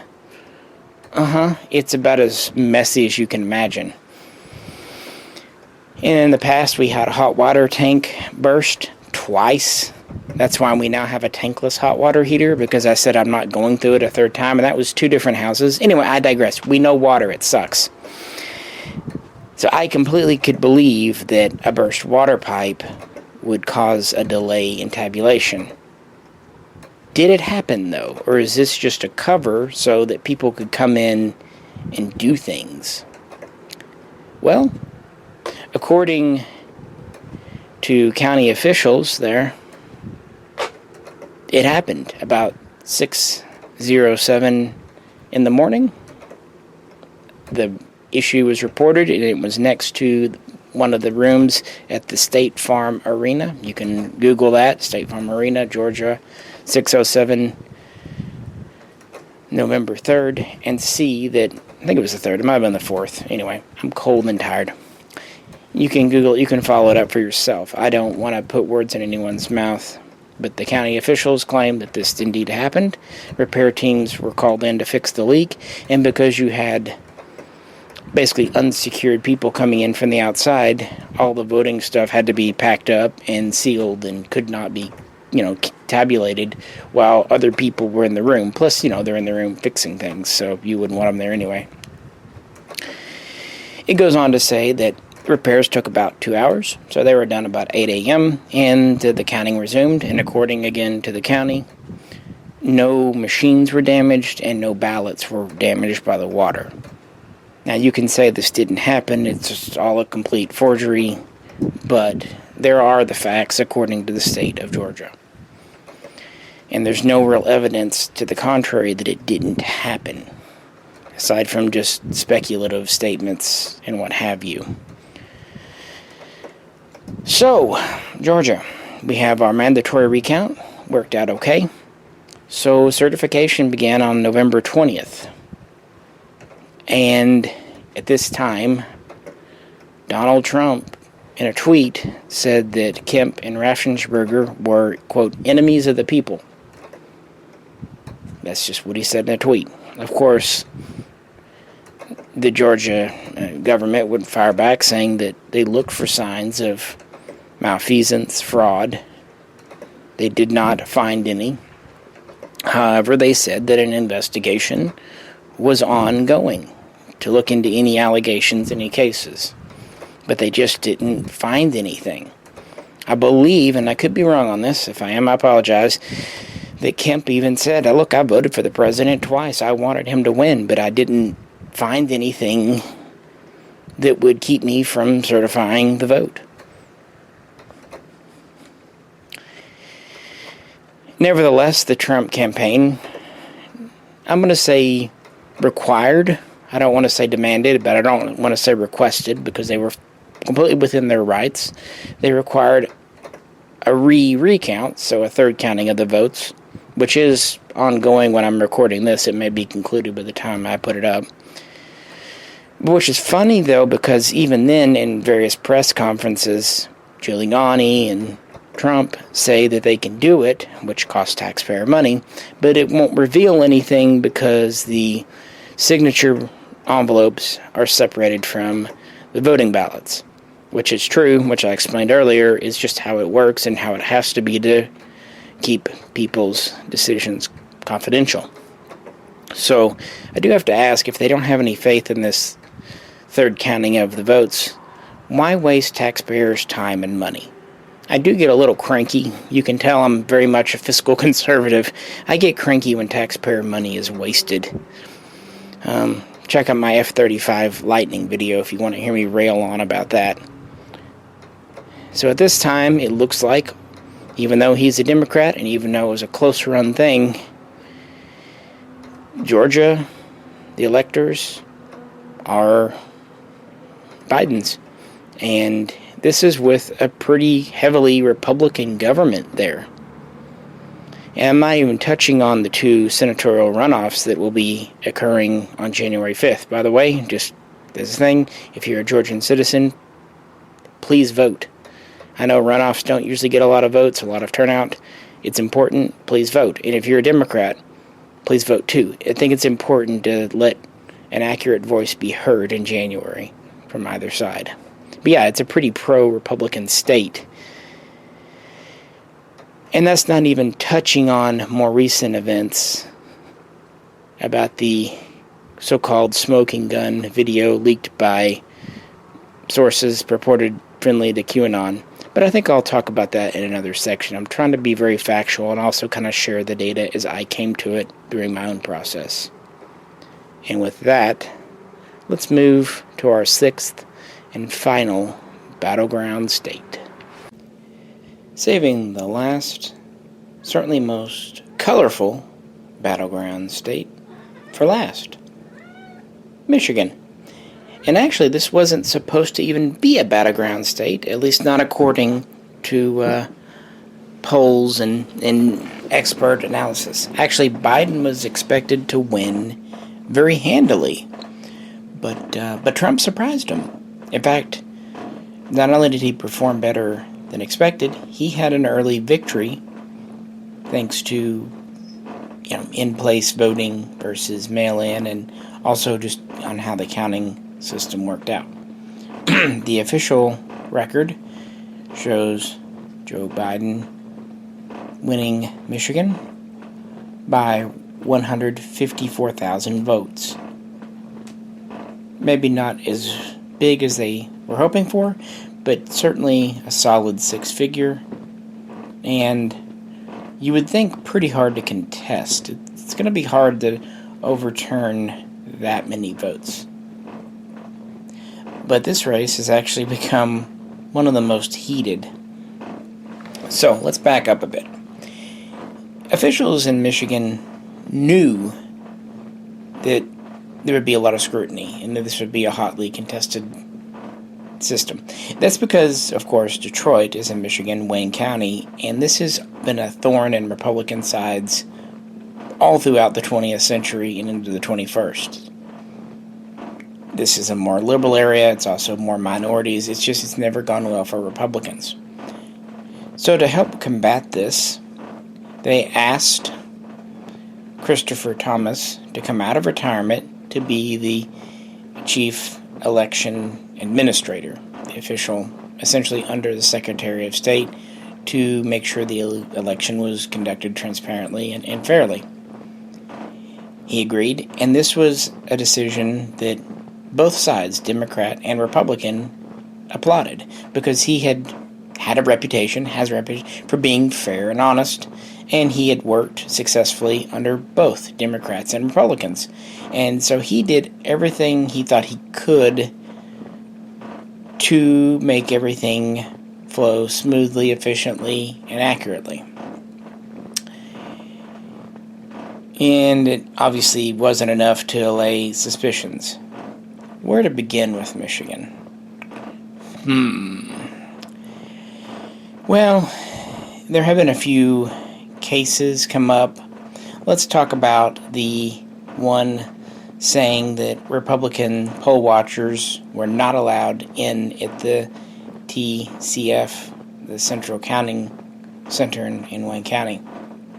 This is, according to Thomas, absolutely not true, and there are also independent sworn affidavits from Democrats, third-party observers, and even some Republican observers saying that, in fact, Republicans were there. What Thomas says happened on Monday and Tuesday, the more veteran, the more professional, the more seasoned Republican poll watchers were in, and things were very cordial and polite. It wasn't until Wednesday that things started to really devolve, because when it looked like Trump actually might win the state late on election night, kind of the call went out amongst the Republican Party to have more poll watchers in. And this is where the rumor started that they were being shut out and locked out. It's kind of a self-fulfilling prophecy in a way. Thomas says that they were allowed 134 watchers, pretty much one for each table, as were the Democrats. And he actually says they were allowed even more. They just kind of came in and they didn't push them out. But when this kind of second big wave came in, then they had to put their foot down. Then because they were violating distance regulations, they were becoming pushy. Some people reported basically just getting overcrowded. Let's just try to be fair here. So the first step they did, they locked the counting room it was done in. Now, according to a tweet from the president, and I do find this funny, and I have to poke fun at this. He said in the same tweet that the ballots were being tabulated in a windowless room where no one could see what was going on. And this was shut off eventually. But later in his same tweet, he says that where there were windows, they put cardboard up. By definition, there shouldn't be any windows in a windowless room to be cardboarded up. What they say they actually had was a glass room that could be locked, so you could see in but not actually go in. Now, Thomas says that all the computers, all the people putting votes in, had cameras pointed on them, so every keystroke entered in, every ballot run across, was displayed on monitors for everyone to see. And again, he has their own affidavits to say this. So what does he explain? Well, he did get to read all of the affidavits that Giuliani's team had, and according to Thomas, he just couldn't understand it. He said these people just don't understand the process, the law, how things are done. So a lot of the affidavits, it's people not understanding what they saw. They're not really accusing of anything. They're just not really understanding the process, which makes sense if they were kind of last-minute reinforcements brought in. To that end, because things were getting out of hand, they did lock down the TCF complex on Wednesday. But they didn't push the Republicans that were already in there out, at least not the required by law 134. They were allowed to stay. Maybe the overflow was pushed out. I really don't know. Probably was. But they had well over 100 people in, probably even more, plus independent observers and, of course, Democrats, too. According to one person that Giuliani has brought up, Jesse Jacob, they trained her how to cheat, how to put ballots in wrong, how to defraud things. She said this happened in Wayne County, Detroit, and wrote and signed that affidavit to this effect. And this went before a judge who immediately threw it out on November 13th. Why? It wasn't because he was a Trump-hating, Biden-loving judge. It's because he's a judge. He's a person of the law.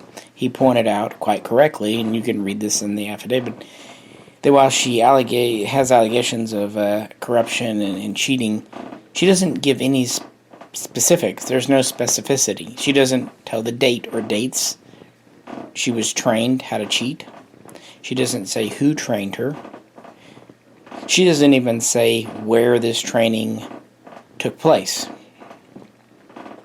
And, as the judge pointed out, this was supposedly back in September or October.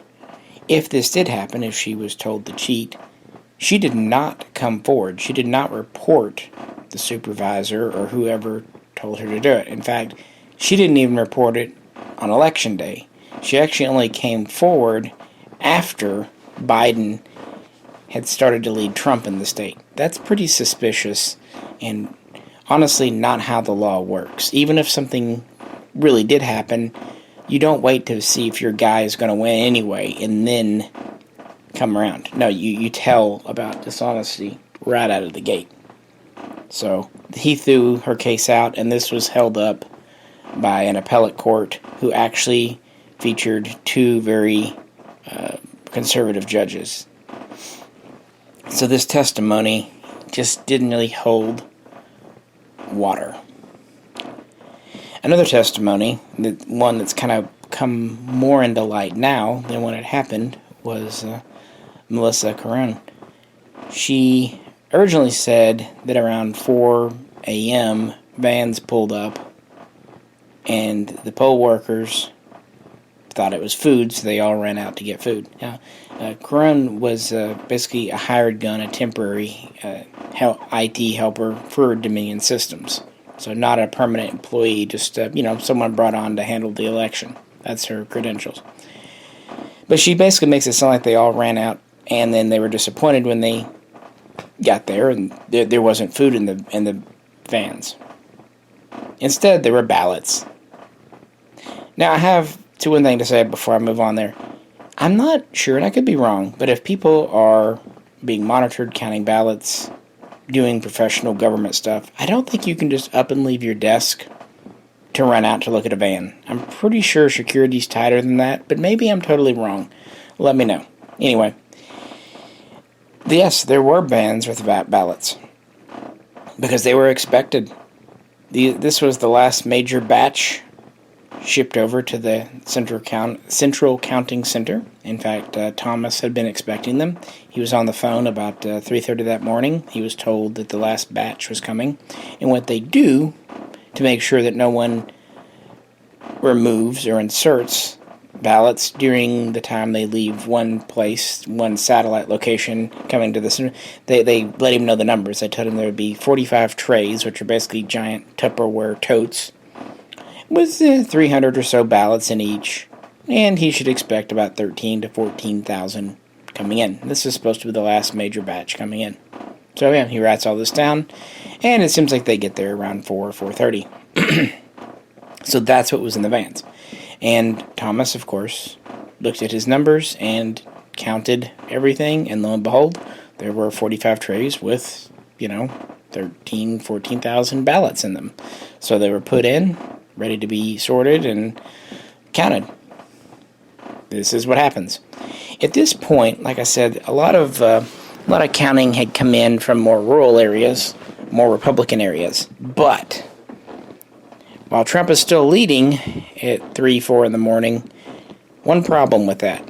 Most of the voting from Wayne County, Detroit, Flint, and Lansing, Michigan, these had not been counted yet. And these were known to be pretty heavily Democrat and even, pretty pro-Biden. So it was expected that they would swing quite a bit that way. And this is what happened, is these votes started to be tabulated around 5, 6 in the morning. The lead that Trump had enjoyed started to shrink quite rapidly. And this is where Trump's dumps come in. He claimed that there was a massive dump, I still find that funny, in Michigan around 6:30 that morning.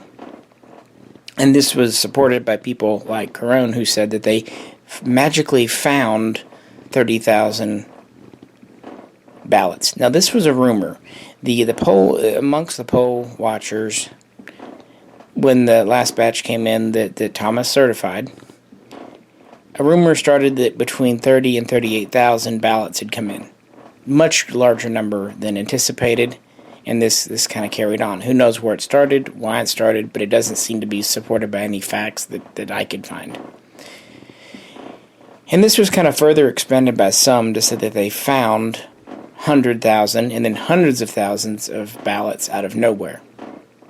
They didn't find them. These are the ballots, they say, Thomas says, that were there awaiting counting at this central center, where that's why they had poll observers, to count the votes in what he describes as a very transparent election. So it wasn't a massive dump. It was them putting in blocks of data from either satellite centers or just counting. You're not going to do a live count 1, 1, 1, 1, 1. You're going to add up the individual counts into kind of bricks, which I guess kind of does do the thing of massive dumps correctly. So you're going to add, 100, 1,000 votes at a time. Anyway, and there was one clerical error, which I myself can't blame anyone for making a mistake at 5, 6 a.m. when you've been doing data entry for hours.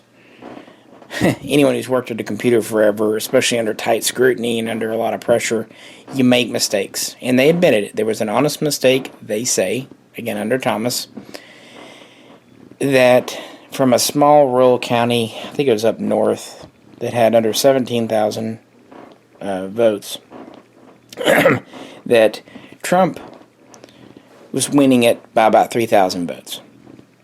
But they made a mistake, and when they put the data in, they flipped the numbers. They gave Biden Trump's votes and Trump Biden's votes. Therefore, Biden was winning it by 3,000 votes for all of 2 minutes before the data error was corrected. And according to a number of sources, and this was even on the day, November 4th, they saw it get posted up. It was weird, then it got flipped. Errors happen. Humans make mistakes. It was quickly caught and fixed, so they say.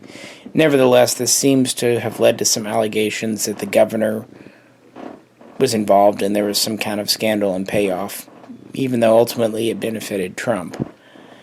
He is still ahead, but the margin is narrowing quite a bit. But at around 9:30, Biden is strongly overtaking Trump, and now he's pulling ahead, which, to be fair, from the original polling and everything, was what was expected to happen. In fact, if anything, Trump outperformed and Biden underperformed in Michigan. But this is when the votes from Wayne County were incorporated, along with a few other more liberal-leaning districts and whatnot. So after Biden started to lead that morning, things really didn't calm down. Of course, we all know that several suits were brought over the next days. But again, these kept getting tossed out. And, Jesse Jacobs seems to have kind of not gone anywhere. Melissa Carone seems to have really started to tell a big story. For example, she says that in Detroit, they had 120% voter turnout, which, that would be an obvious sign of massive fraud. The issue is that according to the county, voter turnout was 49.5%. 5%. That doesn't quite seem to gel. And again, a lot of times these ballots that were quote-unquote found were just ballots that hadn't been counted yet. And then in kind of that recent hearing with Republican legislators, she was on there she was directly accusing them of cooking the books when they told her that counting and examining the paper trail and doing all that. Remember, Dominion has a paper trail. The tallies added up.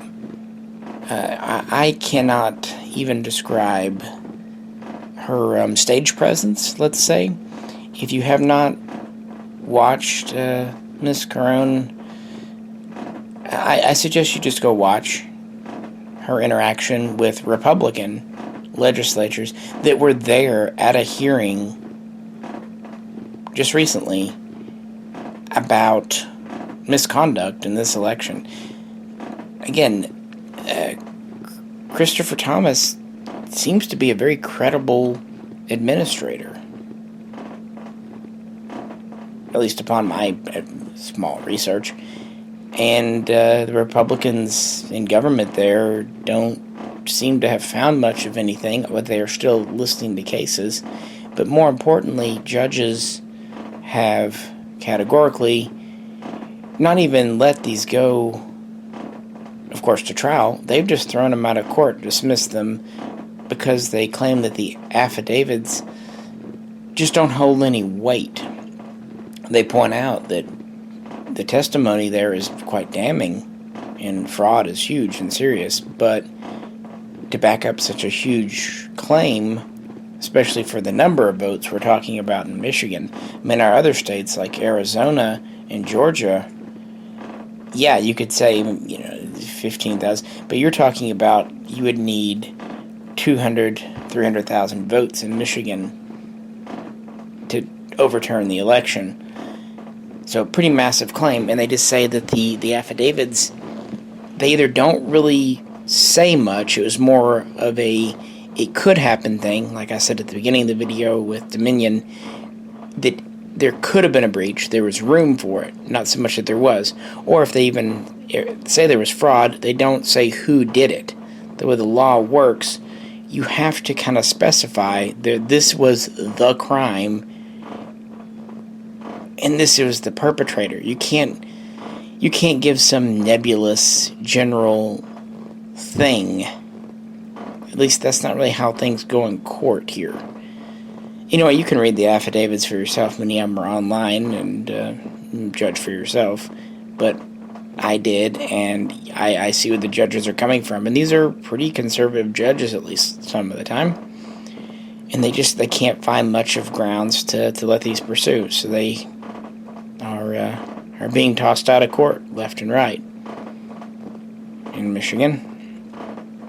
And again, Biden's lead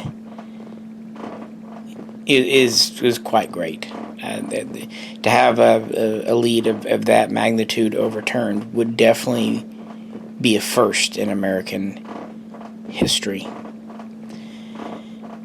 It really just seems to be because of the personalities involved and whatnot. I think it just may be because we had a bunch of hungry poll workers at 4 a.m. They really should have fed those people.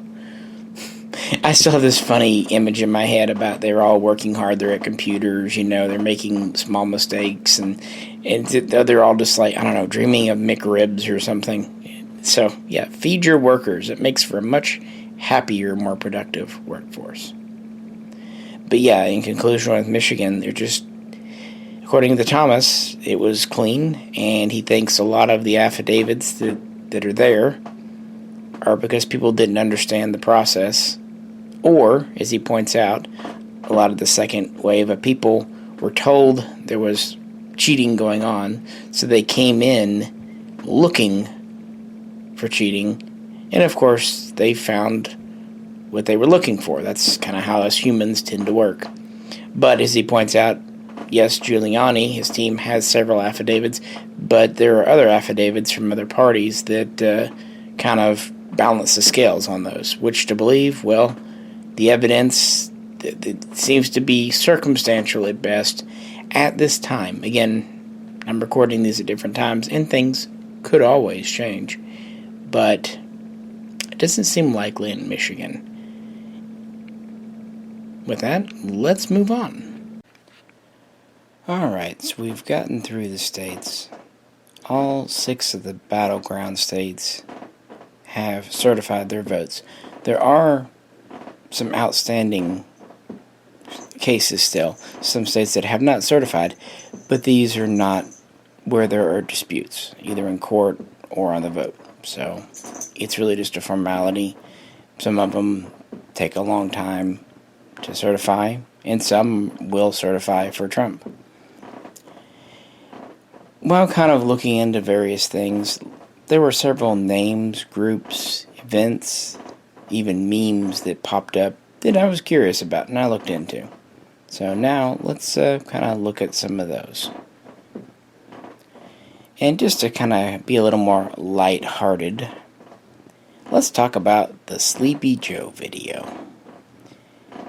This kind of hit early September, late August, early September of this year. And it was a video posted on either Facebook or Twitter. I don't have either, so I don't know. I'm a rube there. That showed Joe Biden falling asleep during an interview, or attempted interview. Unfortunately for those who kind of bought into it, it was extremely quickly proven to be a hoax. In fact, the user who did the video editing came forward and said he did it. And apparently he did a pretty good job because people did buy into it. So what really happened, most of you know, but just, to have it as record, because I didn't know about it. I had heard, people saying in passing, oh, Joe Biden fell asleep, and I don't really pay much attention to Twitter. Honestly, he's an old man, so I think it was something people just kind of accepted, but honestly, it was pretty quickly and easily debunked. Turns out it was a splice of a few things. The interviewer part came from an interview with someone I don't even know, Harry Belafonte, apparently an actor or songwriter, and it actually dated back to 2011, and it was where a Californian station was trying to interview him while he lived in New York, so cross country. Obviously, the section showing Joe Biden wasn't from that, just the reporter's side of it was. The Biden side was purportedly taken from an earlier endorsement of Hillary Clinton from before, in which they say there were times when he has his eyes closed and looks like he could be sleeping. So, yeah. The video also featured snoring, which even then seemed fake even when I heard it, because it's just like it doesn't sound realistic. Maybe comical, but yeah, easily disproven. People in the studios that were there in 2011 have clearly shown how it was, way back then. And Belafonte himself said, no, that was my interview 9 years ago. And he went on to say things about it becoming fake news, but I don't want to go into that. Either way, it didn't happen. But yeah, it does kind of draw upon the fact that Joe Biden is pretty old and low energy. In fact, he's not much younger at all than my parents. But anyway. And there were some accusations of him maybe falling asleep during various Obama things, including some budget meetings and things. And in my notes, I wrote, fell asleep in Obama or O meeting, and then in parentheses, well, can you blame him if he did? It was just kind of funny, and, it didn't seem to really offend him or whatever, so that's good. I hope it didn't, just because. But I will say this, even though it was fake, Sleepy Joe was a nickname that Donald Trump has used throughout the campaign, especially moving into October. And I have to believe that he knew it was fake as well.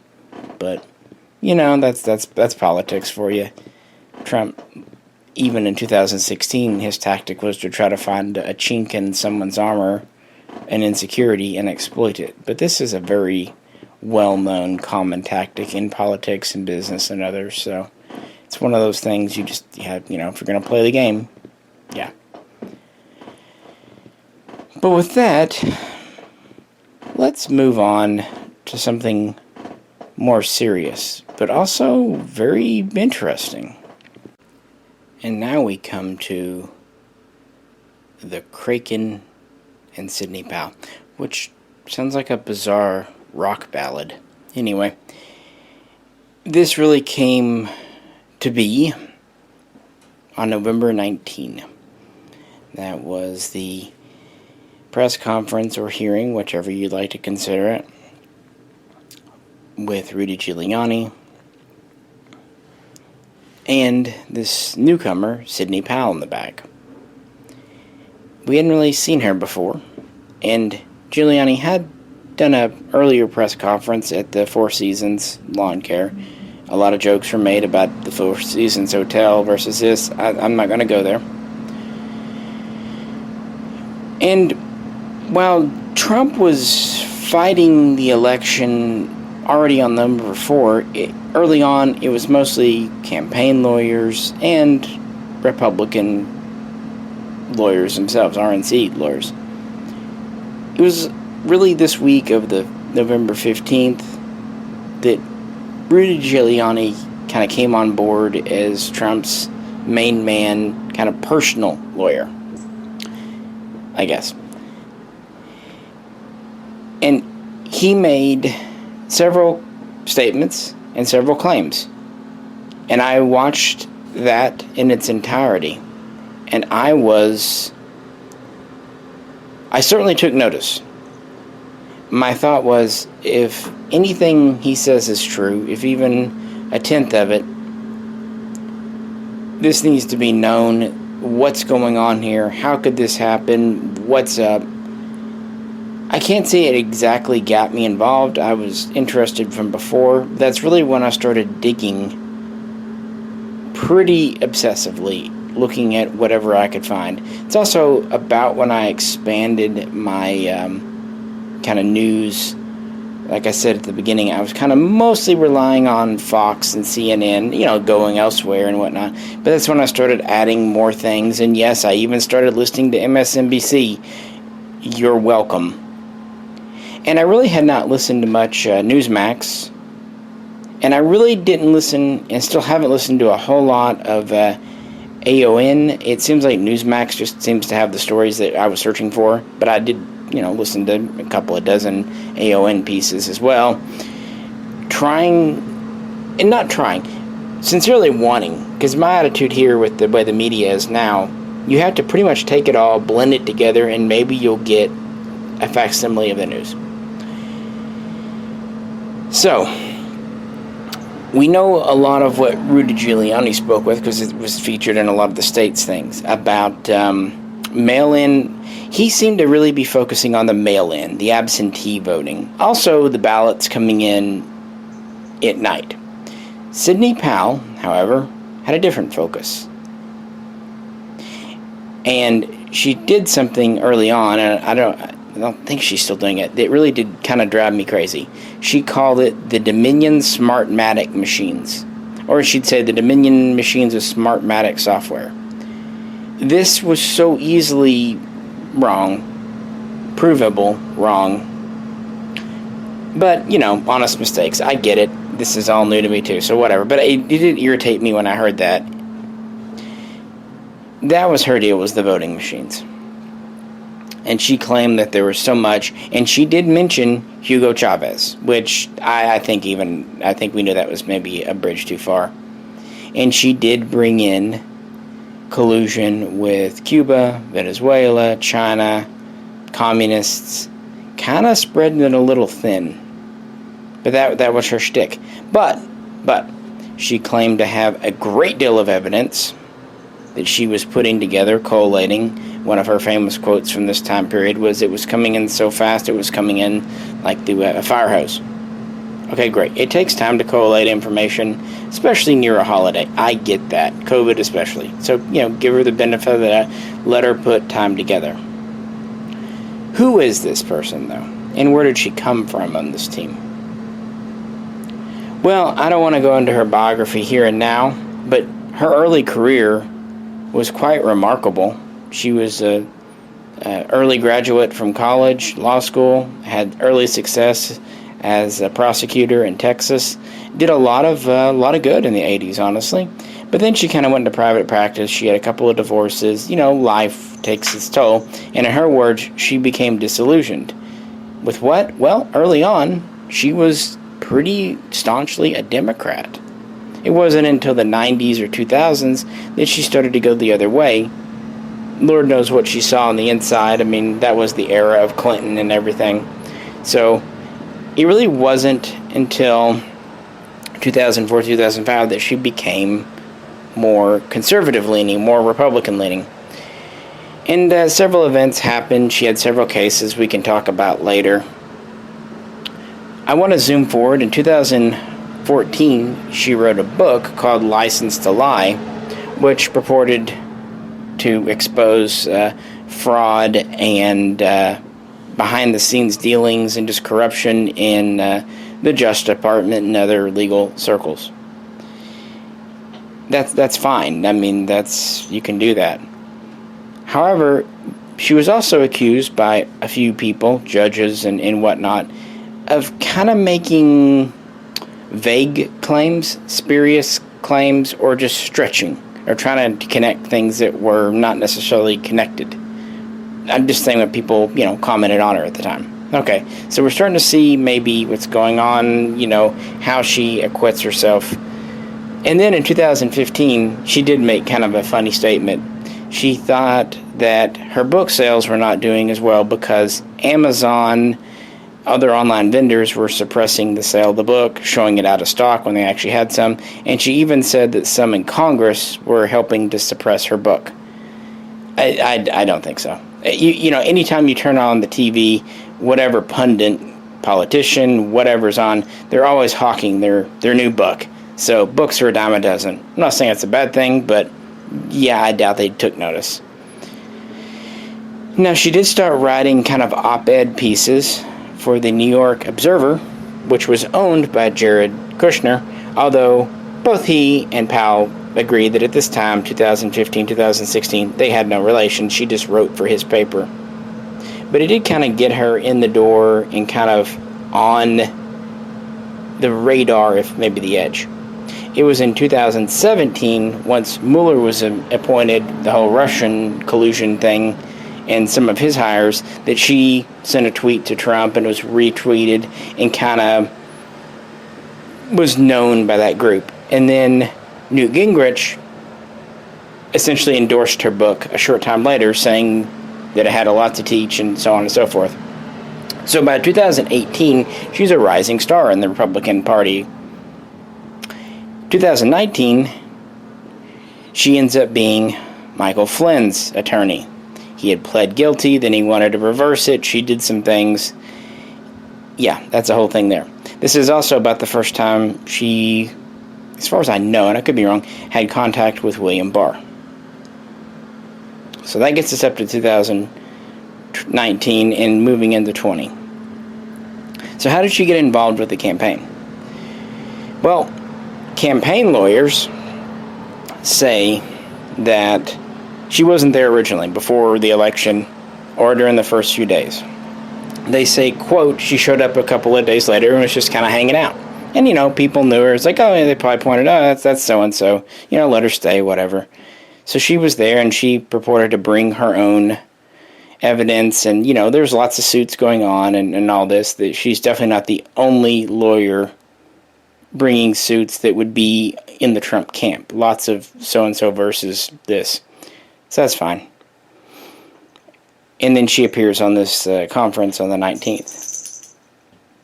And now, things begin to get quite interesting.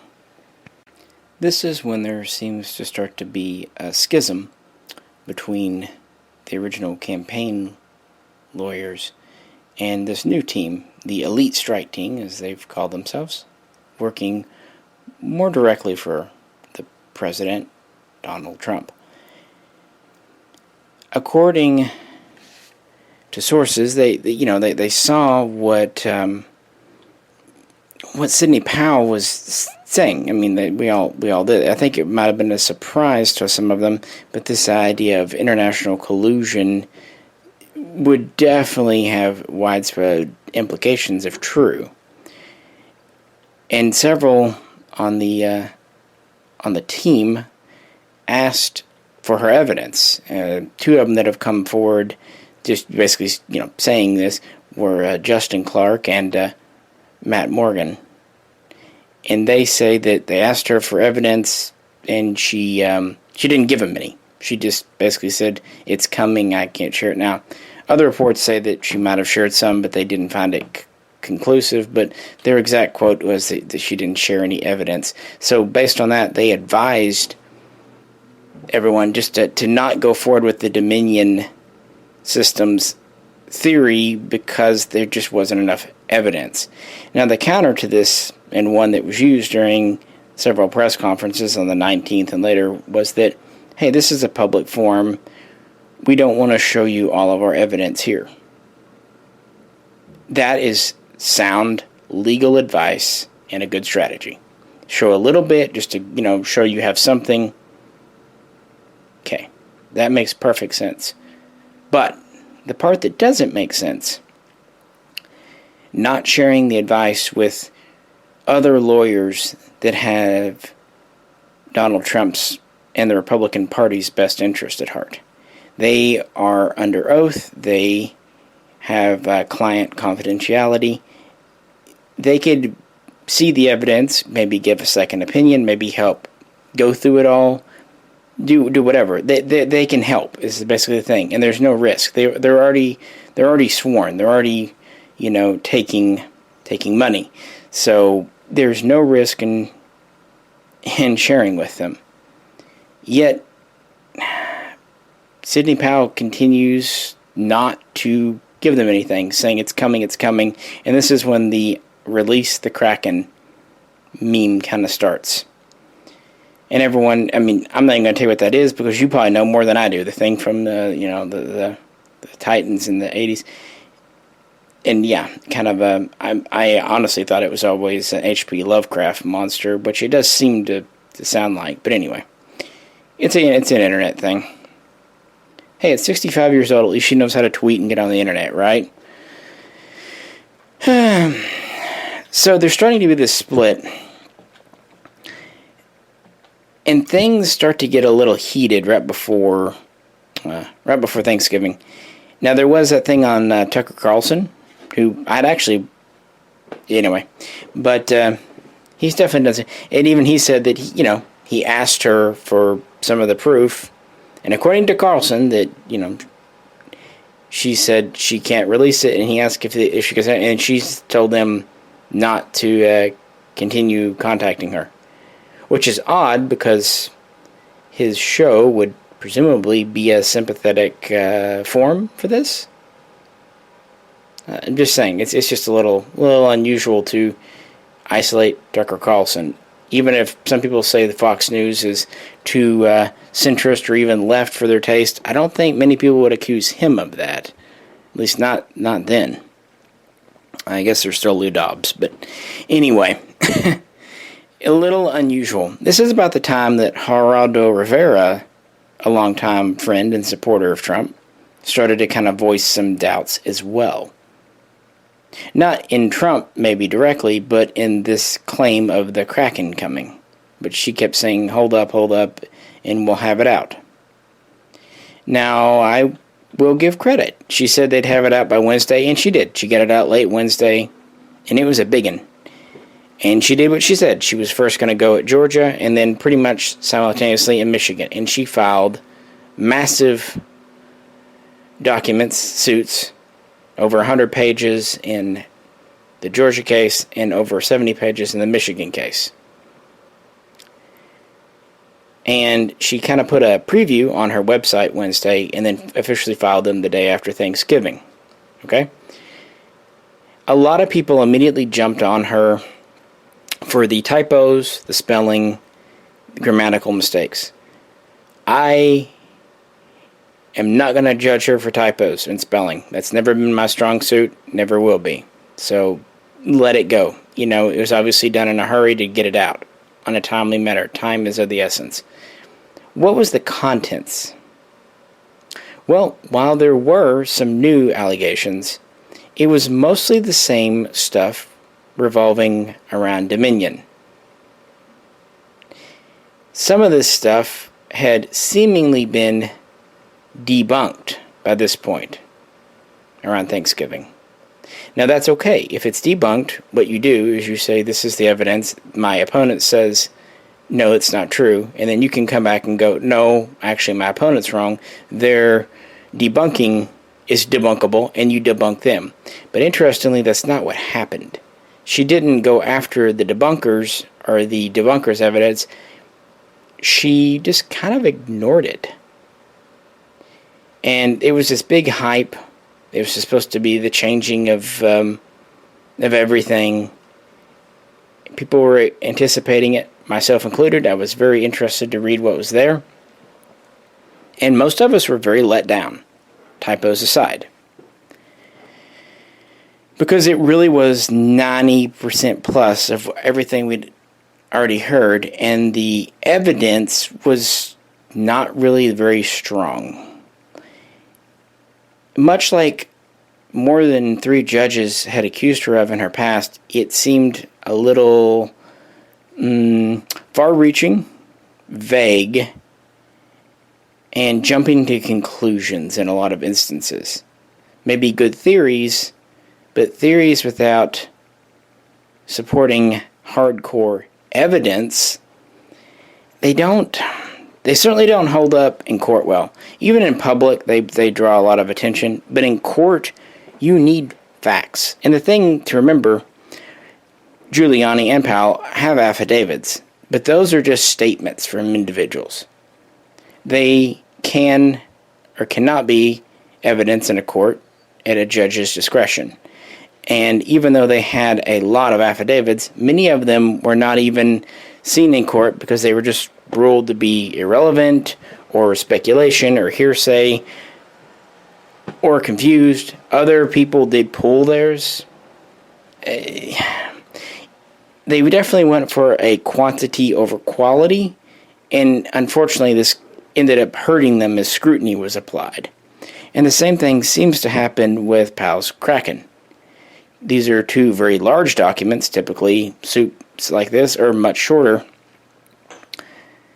But they just kind of reiterate a lot of the same stuff with circumstantial evidence at best.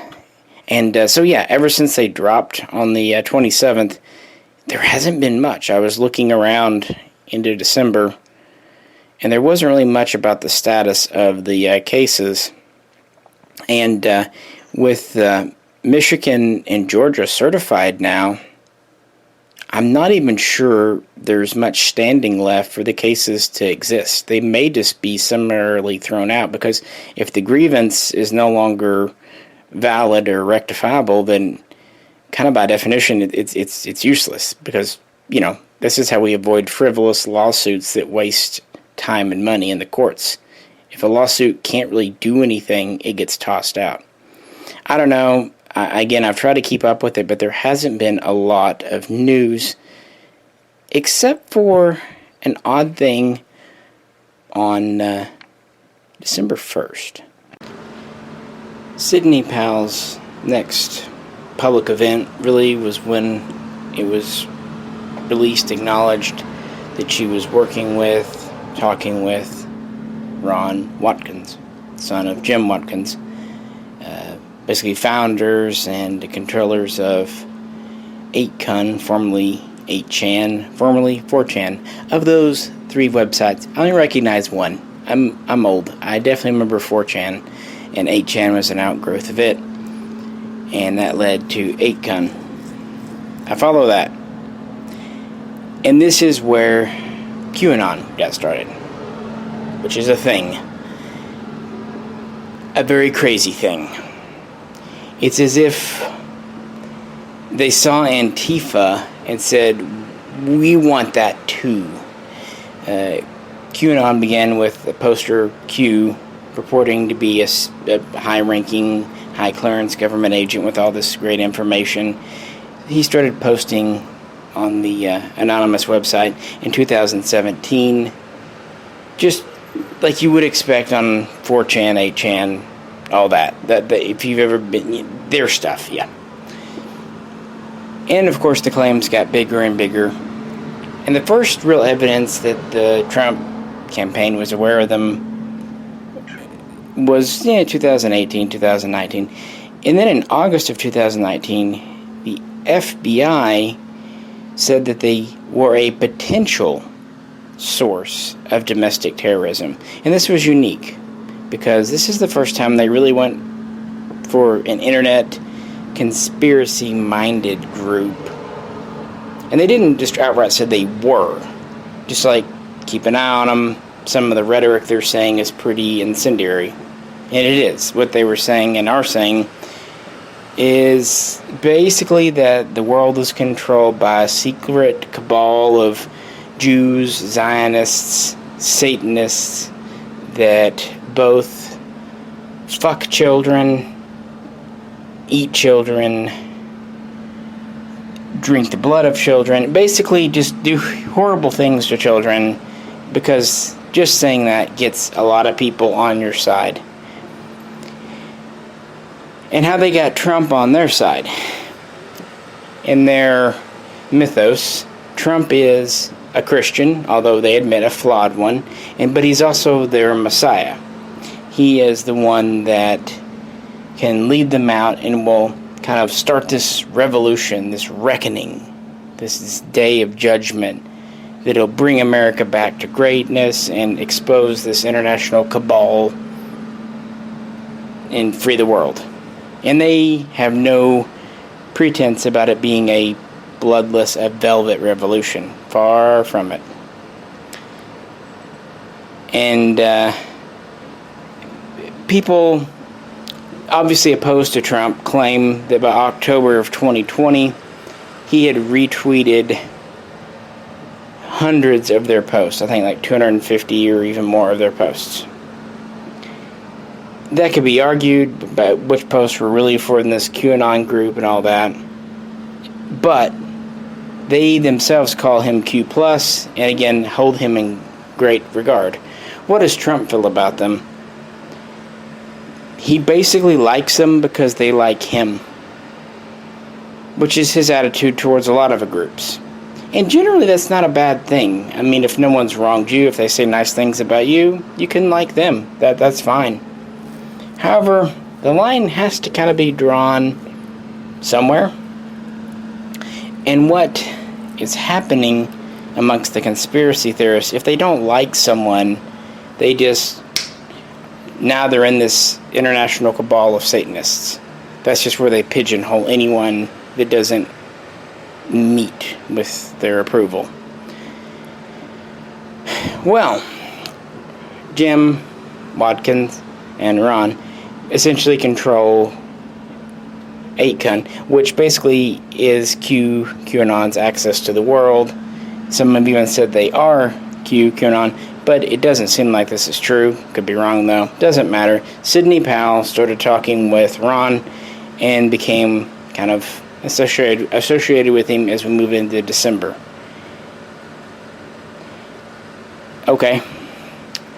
Now it is worth pointing out that quite famously, Rudy Giuliani, the team, had already put out a statement after the 19th interview and also after that weekend when Powell had gone online and on the TV shows and started attacking the Republican governor, Kemp of Georgia, and others. And I remember watching that show live on air and thinking, wow, I thought Thursday was big. This is even more so. Well, that Sunday, the day after, I guess some of the Trump administration and I shouldn't say administration, I apologize, and the Trump team thought so too, because they put out a statement saying that she was not affiliated with the team, was not part of the legal team. While she had been represented as such on the 19th, kind of there, and people assumed she was there. Many people assumed it is true she was not. She never took a paycheck from Trump. She was never asked to come. She just kind of came in. She was saying the same things they were saying, and it was good to have someone else there. So this is true. She never was a member of the team. Therefore, she was never fired. A lot of sources are reporting she was fired from the team. You can't fire someone you never hired. But after this kind of not aggressive split, not angry split, but she's kind of gone off and done her own thing, and now she's with these QAnon people more.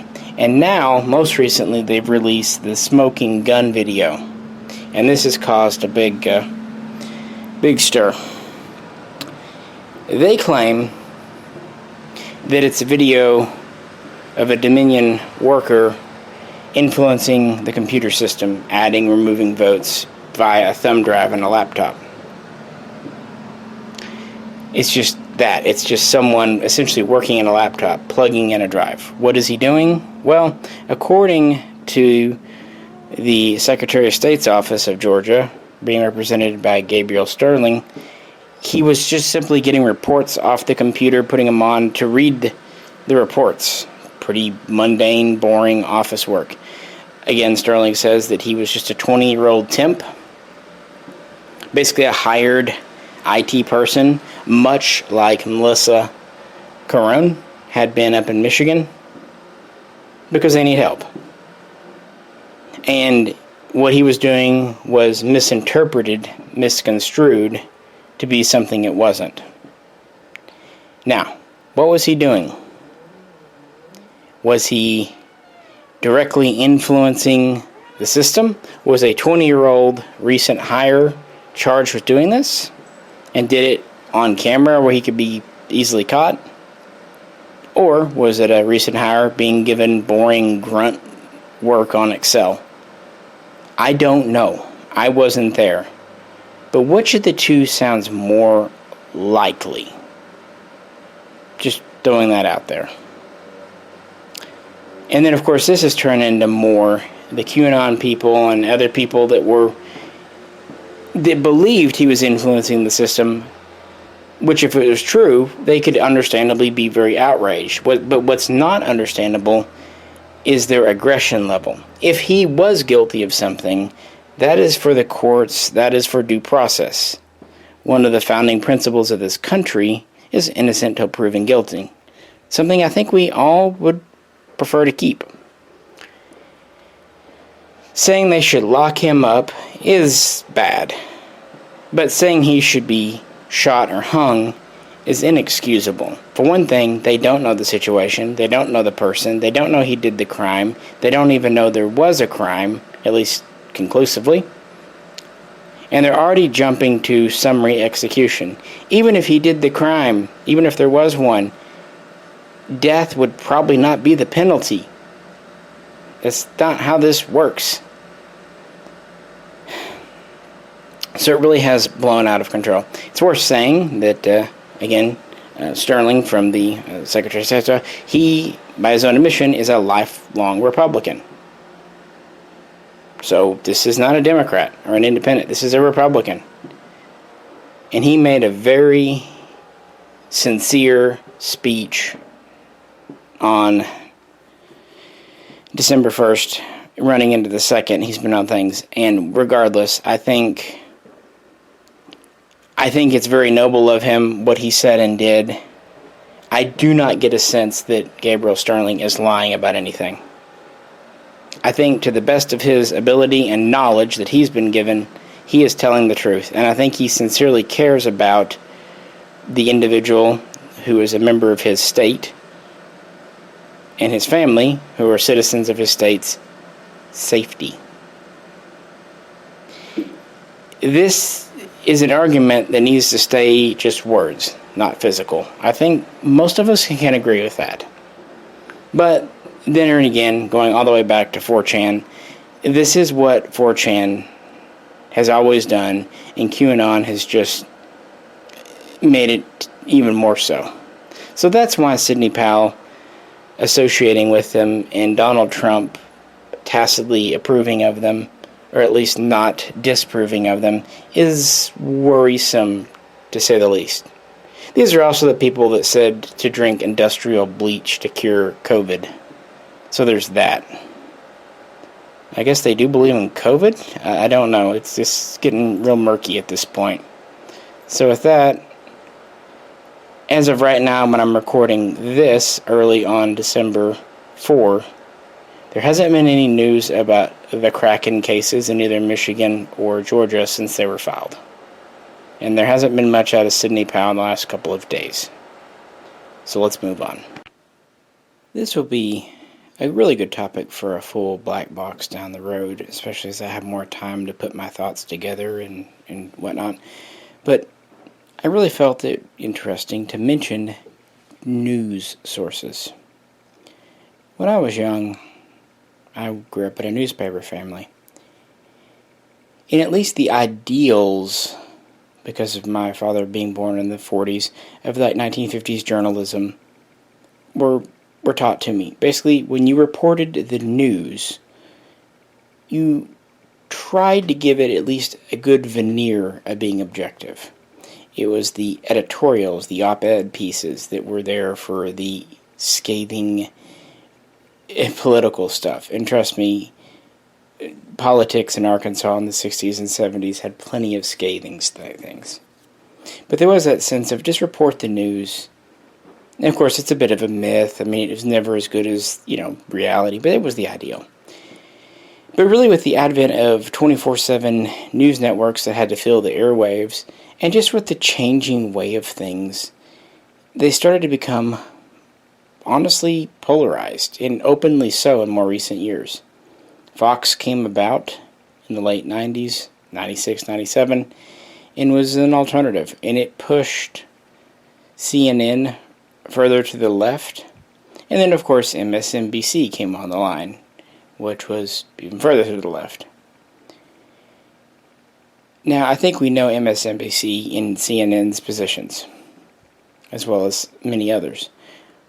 Fox is a known thing. It's been around a quarter of a century now, but many have been leaving it post-election because they did not like that it early called Arizona for Trump, which it actually proved to be true, but it was actually a very close thing, to be fair. His lead was diminishing all the time. Now, interestingly, a lot of the more liberal news sources did not call Arizona for Trump. This goes to show you. What are they fleeing to? Well, there are several, but the two that caught my attention were Newsmax and One America News. OAN. I never will say that right on the first try. My speech just says OWN, which sounds funny. Anywho, let's start with Newsmax, because it's been around the longest. Chris Ruddy was the founder and still is there, and he is a consummate businessman. He is a news mercenary in a way. He began in 1998, right at the time old Bill Clinton admitted giving Monica Lewinsky the Oval Office treatment. And so early on, they were lambasting Clinton. However, they did show an ability to change. And back then, I think it was mostly a magazine or news article. It wasn't even starting off a television station. Anywho, later on, they actually had Clinton on the program, and he visited the show. And they even donated, or at least the owner did, money to the Clinton Foundation. However, he insists that most of his contributions have been to more Republican-oriented things. And the idea behind Newsmax, per his own... Sorry, cats are doing things. Per his own statement, is that people like hearing news that it reinforces what they already believe. They like hearing news that they expect and that agrees with them. So, he said, that's what I'll deliver. And he has found a home in what he describes as kind of the center-right. An alternative to Fox, a competitor to Fox, trying to draw market away from Fox, which he's done quite successfully. Their ratings have skyrocketed right before and now after the election. So it's been very good business for them. But it doesn't really seem like it's a big ideological thing, although they do seem to be reasonably conservative in their views. They do say that they're not going to be a mouthpiece for Trump. They do claim that they are going to report negative stories on him from time to time. But it does seem like they are more favorable than Fox, which has already been pretty favorable to him, so on and so forth. Now, interestingly, it said that once all of the states certify their ballots, they will acknowledge Joe Biden as the president-elect and soon-to-be 46th president of the USA. They say that it should not go to the legislatures, and they do not seek any kind of overturning. They're just waiting, honestly, because it appeals to their demographic, which is, between about 45 and 65 years old. They have people like Rush Limbaugh on there, too. But it's interesting. They're kind of outfoxing Fox.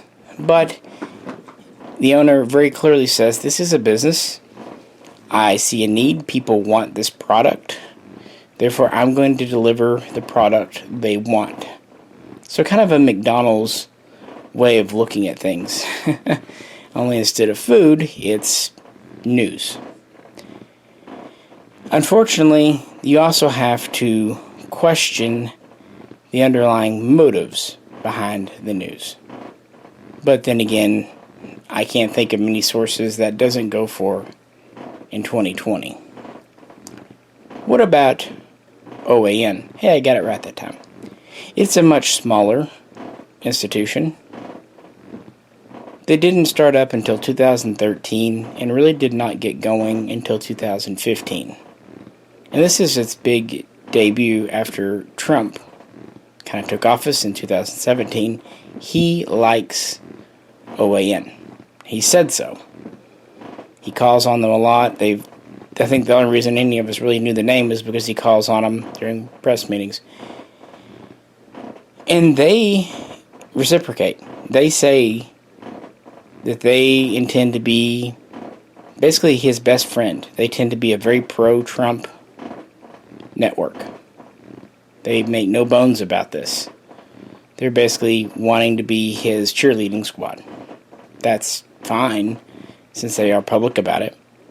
They say that Fox did a really good job early on, but they're appealing to the center-right. They want to get the far right in what they consider the alternative right. So while they're smaller, and they haven't had quite the growth of Newsmax over all this, they have grown considerably, thanks first to Trump's presidency and now to this election cycle. And they are the ones that are really going at the, not only should Trump win, but Trump did win, and he will somehow be president come February. They're really going at this full tilt. Interestingly, going back to QAnon, Newsmax has called them on more than one occasion basically conspiracy nutters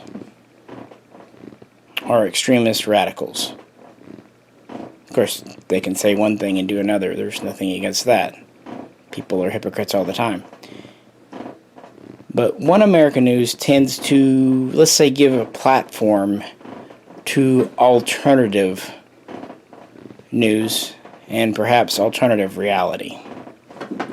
Now, just because I'm saying that, don't think I don't have similar criticisms of MSNBC. But if I told you that right here, right now, I think for most of you, I would be preaching to the choir. You would know what I meant. So just, give that as a foregone conclusion. And again, I just found it interesting because these are two agencies that I hadn't really spent a whole lot of time with up until the last month or two. And I really want to dig into them more, who's involved, what they're doing, watch maybe some other programming besides the election coverage, because I am curious like that.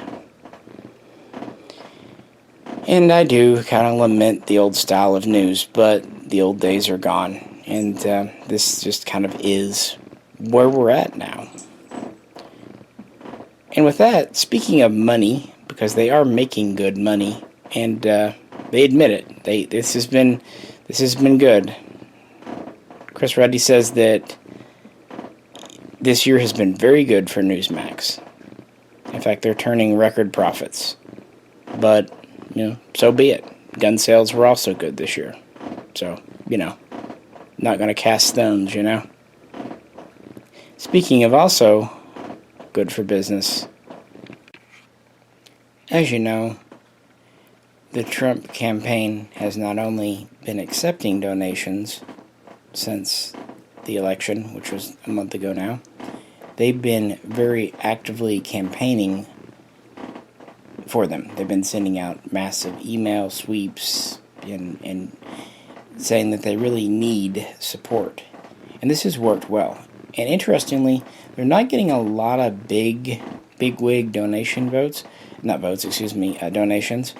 They're getting a lot of small to medium-sized donations from everyday, average citizens. Small business owners, perhaps. But what are they doing with this money? That's the question. Well, purportedly, at the end of November, just since the election, they had raised about $150 million. And now, as we are a week into December, that number is purportedly grown to $170 million or more. Numbers are hard to verify, but it is a large amount. It's also a matter of actual fact that originally it was a 60-40 split with donations. 60 would go to essentially Trump's PAC, his coffers, that he had a wide discretion to do the money with, and 40% would go to the Republican convention and the party, and or to pay off lawyer fees, legal fees, suit fees, that kind of thing. But this was amended, this was changed a couple of weeks ago to change the balance to 75-25. So now 3/4 of donations basically go into Trump's funds. Now, to be fair, they've definitely accrued quite a large bill. They've had to pay over $1 million to more than one law firm. They have to pay $3 million to Wisconsin for the Wayne County and a couple other county recounts that they requested, and so on and so forth. There's a lot of expenses, and of course there's the famous thing where Rudy Giuliani was asking $20,000 a day, which was never confirmed either that he asked that for sure or that he's being paid that. I mean, he might have asked it, maybe even as a joke. Who knows? Maybe he's getting it. I don't know. It doesn't seem like Sidney Powell ever got any money from him, though, so that's something. So there is money in this for them. And I'm not saying that's wrong. There's money in politics. Joe Biden also raised money. Barack Obama raised money. Hillary Clinton definitely had money. As did George W. Bush, and so on and so forth. That's part of it. But this kind of post-election campaigning for money is pretty unique.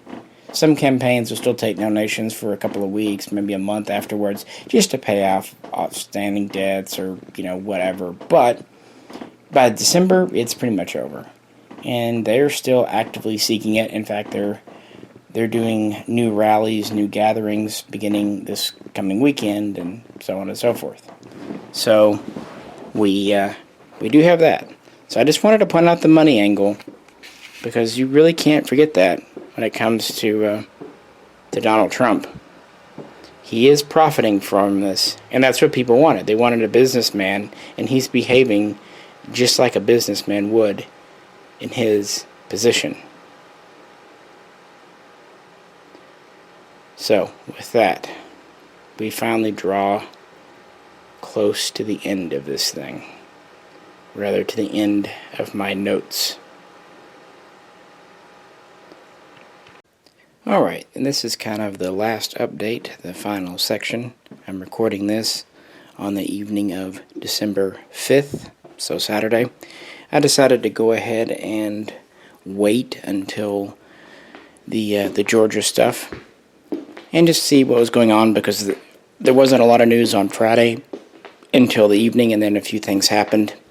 So yeah, just kind of catching up since I started recording this video. I apologize if something I said earlier is potentially out of date, but you know how it is. You can only do so much. So yeah, on December 1st, Attorney General William Barr, a traditional vehement supporter of not only President Trump but also the presidency, big advocate of the powers of Article 2, said that the Department of Justice, Homeland Security, they've been investigating and have found no evidence of wrongdoing, systemic, massive interstate fraud so far. Now, the investigations are going on and will go on even in the next year. This is kind of darkly funny because just 2 days earlier, in an interview on Fox, Trump said that he hadn't heard anything from basically the Attorney General, the Department of Justice, that just because you don't hear anything doesn't mean nothing is there. That is in there. He basically concluded from not hearing anything that they weren't working, instead of the more logical conclusion that they just hadn't found anything yet. He also made the rather telling comment that these people, they just move on to the next president. Yes, that's how it works. They are loyal to the office of president, not to the holder of that office after he's out of office. Anyway, and then on December 2nd, Wednesday, it was a big day. Giuliani and Ellis were both in Michigan at separate events. Giuliani had a press conference. Ellis was speaking in front of the House there. They basically both just said, we're not done fighting, the president is still fighting, and Giuliani reminded all elected officials of their oath to the Constitution. Okay? At the same time, that evening, the president, Donald Trump, made his 46-minute speech, and he reiterated many talking points that he had. He also had a couple of graphs, a couple of charts he showed, and he called it the most important speech of his presidency. And he basically said that if the Supreme Court would hear his case and decide in his favor, they would throw out hundreds of thousands of votes, and then he would clearly be the winner of the election. But then he also said he already was the winner. On the 3rd, the Wisconsin State Supreme Court looked at the case and basically said there was no grounds, that what the plaintiff was wanting to do was extraordinary and could do lasting damage to the electoral process, which might be justified if the evidence were extraordinary, but it was not. So, no. So Wisconsin is pretty much out of it. And then yesterday, Friday the 4th, quite a few things happened late on. Georgia's lieutenant governor added his voice to Governor Kemp and the Secretary of State and others, and not so much denouncing the president at all, but just saying that he had seen no evidence of any widespread fraud and that the election was conducted clear and honestly. That evening, several court cases were either tossed out or otherwise dismissed in many states: Minnesota, Michigan, Arizona, Nevada. This brings the total number of cases over 45. Some sources say 46, some say 47. It's still basically whatever in one victory ratio. Just imagine if a sports team had that, 45 in one season. The judges there were actually quite interesting. And in Nevada, Judge James Russell actually did a 35-page kind of response to all of the claims and evidence presented by the Trump team. He went point by point, kind of addressed every bit of evidence, affidavits. He actually called the affidavits, quote, self-serving and without basis. And he said that their so-called other expert testimony was without credibility. And it gets kind of more scathing from there. Let's just say after 35 pages, he was not impressed with the results. And that pretty much ends things in Nevada. It's a done deal. In Arizona, another case was ruled on yesterday. There, Judge Warner said that he had found no evidence of misconduct, no evidence of fraud, no evidence that would overturn the election results in his state. So that's kind of out. He, again, was also not impressed with the information, although he didn't address as many direct claims as Nevada did. Moving over to the Arizona House, the Speaker, a Republican, when asked if they could just overturn the popular vote and nominate electors favorable to Trump, said that he voted for President Trump and he would like to see him win the election, but he cannot and will not overturn the law, violate the state constitution, and do as asked. He then said, this is over. Basically, it's done. Arizona's electors are going to Biden. And, much the same in Nevada. The Minnesota High Court also ruled much the same. Courts in Georgia have ruled much the same. So the number of cases dismissed is just rising. And more importantly, these judges are starting to write more and more strongly worded decisions. So, moving on to today. There is the rally in cats. There was the rally in Georgia to help hopefully re-elect the 2 Republican senators down there. Trump was to attend. But before he did that, he called Governor Kemp. This is interesting because his stance, his words about Governor Kemp this week have not been flattering. And they were at least political allies and perhaps even friends up before this. He basically asked Governor Kemp to overturn the results of the popular election and again award Georgia's electors to himself. To which Governor Kemp, with maybe a bit of grin on his face, probably said something to the effect of, "You're kidding, right? I mean, after all you've said about me all week?" I don't know. I don't really know what was said, but I can't imagine it was a terribly comfortable phone call for either of them. And that's pretty much where we're at. I kind of looked at the news this afternoon, and it's pretty much going the way it's going. There'll probably be something happening tomorrow, which is when I'm putting up this video, but it's a Sunday, so it seemed like a good time for a bit of a slowdown.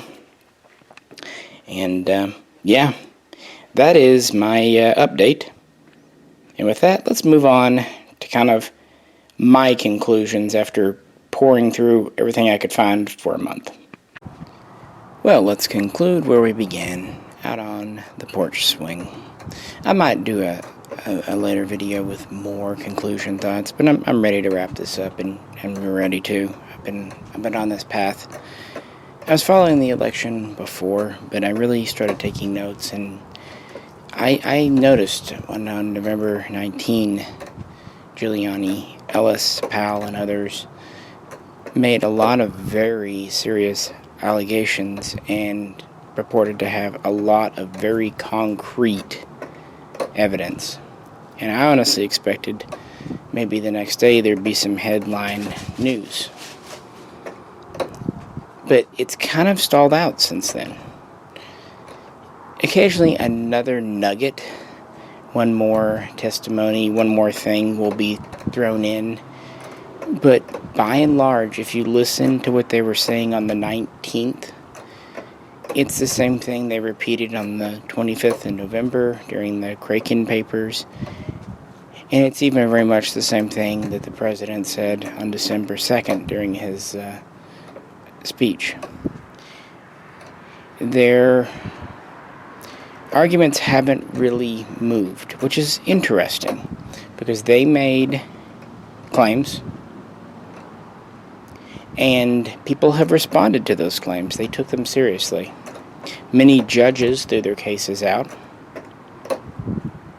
saying that the affidavits weren't really evidence of anything. Many Democrats and independents produced their own affidavits from people there saying nothing went awry. Many people have tried to explain the irregularities. Dominion systems put out a statement claiming they had nothing to hide and did nothing wrong.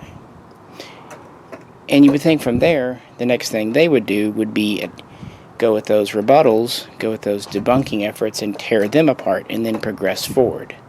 But they have not made that step. Essentially, the Giuliani team, the Trump team, had the ball. They threw it over into the opponent's court, and then they delivered it back, and now they're just dribbling the ball. They haven't reserved it. They've kind of just stalled out. They don't seem to have a rebuttal for the rebuttal, a debunk of the debunk. And they have produced some of the people that have said these things, written these affidavits, and while some seem very sincere and credible, there are some. Melissa Carone is a unique figure, let's just say that, and I'll leave it at that. And you can decide if you believe her testimony or not for yourself. Judges are throwing these cases out because there's no concrete evidence. It's just mostly testimony. They don't have a lot of photographic or video evidence, which even, by the way, is not enough to convict. And that's how it is in this country. You're innocent until proven guilty. The Democrats, the Biden team, they don't have to prove they didn't commit a crime. That's not how it works. I mean, if we're gun owners here mostly, but we have to prove that we didn't hurt someone with our guns? No, the burden is on the plaintiff. And in most cases, the judges are saying they don't meet the burden of proof even to go ahead in the court system, much less be found in their favor. They're also, in some instances, saying they don't have standing. They don't even have cause. They can't even point to a clear crime, misdoing, or someone who did it. The best thing I can say here, since there have been well over 40 cases now, pull up the decision rulings, the papers that these judges have written, and read them for yourself. I think that'll be instructive, because some of them, like I said, go into pretty deep detail. For example, the Nevada judge I just referenced a minute ago, he was looking over some fixed ballots. They were looking at about 1,600 some odd ballots that poll workers attempted to repair. They might have been damaged in the mail, they might have been damaged in the machine, had a stain, or the writing wasn't clear, what have you. So they tried to transfer the information over to a clean ballot so the machine could read it. They looked over these, they manually reviewed these, and out of the over 1,600, they found 9 errors. Likewise, in Arizona, a while back, one of the earlier admissions, they did find around 200, some sources say 190, some sources say 240 uncounted Trump votes. But as the judge ruled in that case, it was not even clear, it wasn't even enough to get even close to overturning the election. Similarly, when they did the recount in Wisconsin, they did find 45 uncounted Trump votes. They found 132 uncounted Biden votes. So when they do these recounts, when they do these analyses of the paperwork, it's only yielding a handful of votes. And in most instances, what was seen, reported, I don't know, it's a whole thing. That's kind of the problem. They cast their net too wide. They don't like the Dominion voting machines, which is funny to me because Dominion and Smartmatic are two separate companies. It's Smartmatic that has a slightly questionable past, although there haven't been allegations against them in a long time. Dominion seems pretty clean. I mean, they started off in Canada. Everyone likes Canadians. And now they're headquartered in Denver. But my point is, in these battleground states, like in Pennsylvania, 52% of the votes cast on Dominion machines went to Trump. So what's the problem? Meanwhile, in Texas, a place where there's no backup, it's a straight computer with no paper trail to look at, that went Trump and no one's contesting it. Texas, to me, would be more suspicious because it's not verified with a paper record than Pennsylvania. Likewise, a lot of the allegations I would say the wildest allegations are coming out of Michigan. And that makes sense because that's Biden's biggest win, 154,000. He was expected to win the state anyway. Actually, Trump received a lot more than they expected. So that's not suspicious at all. But there's a lot of allegations about people not being let into the center. It's not true. Not everyone was let in, but more than enough were let in. There were Republicans inside the counting room. So, from there.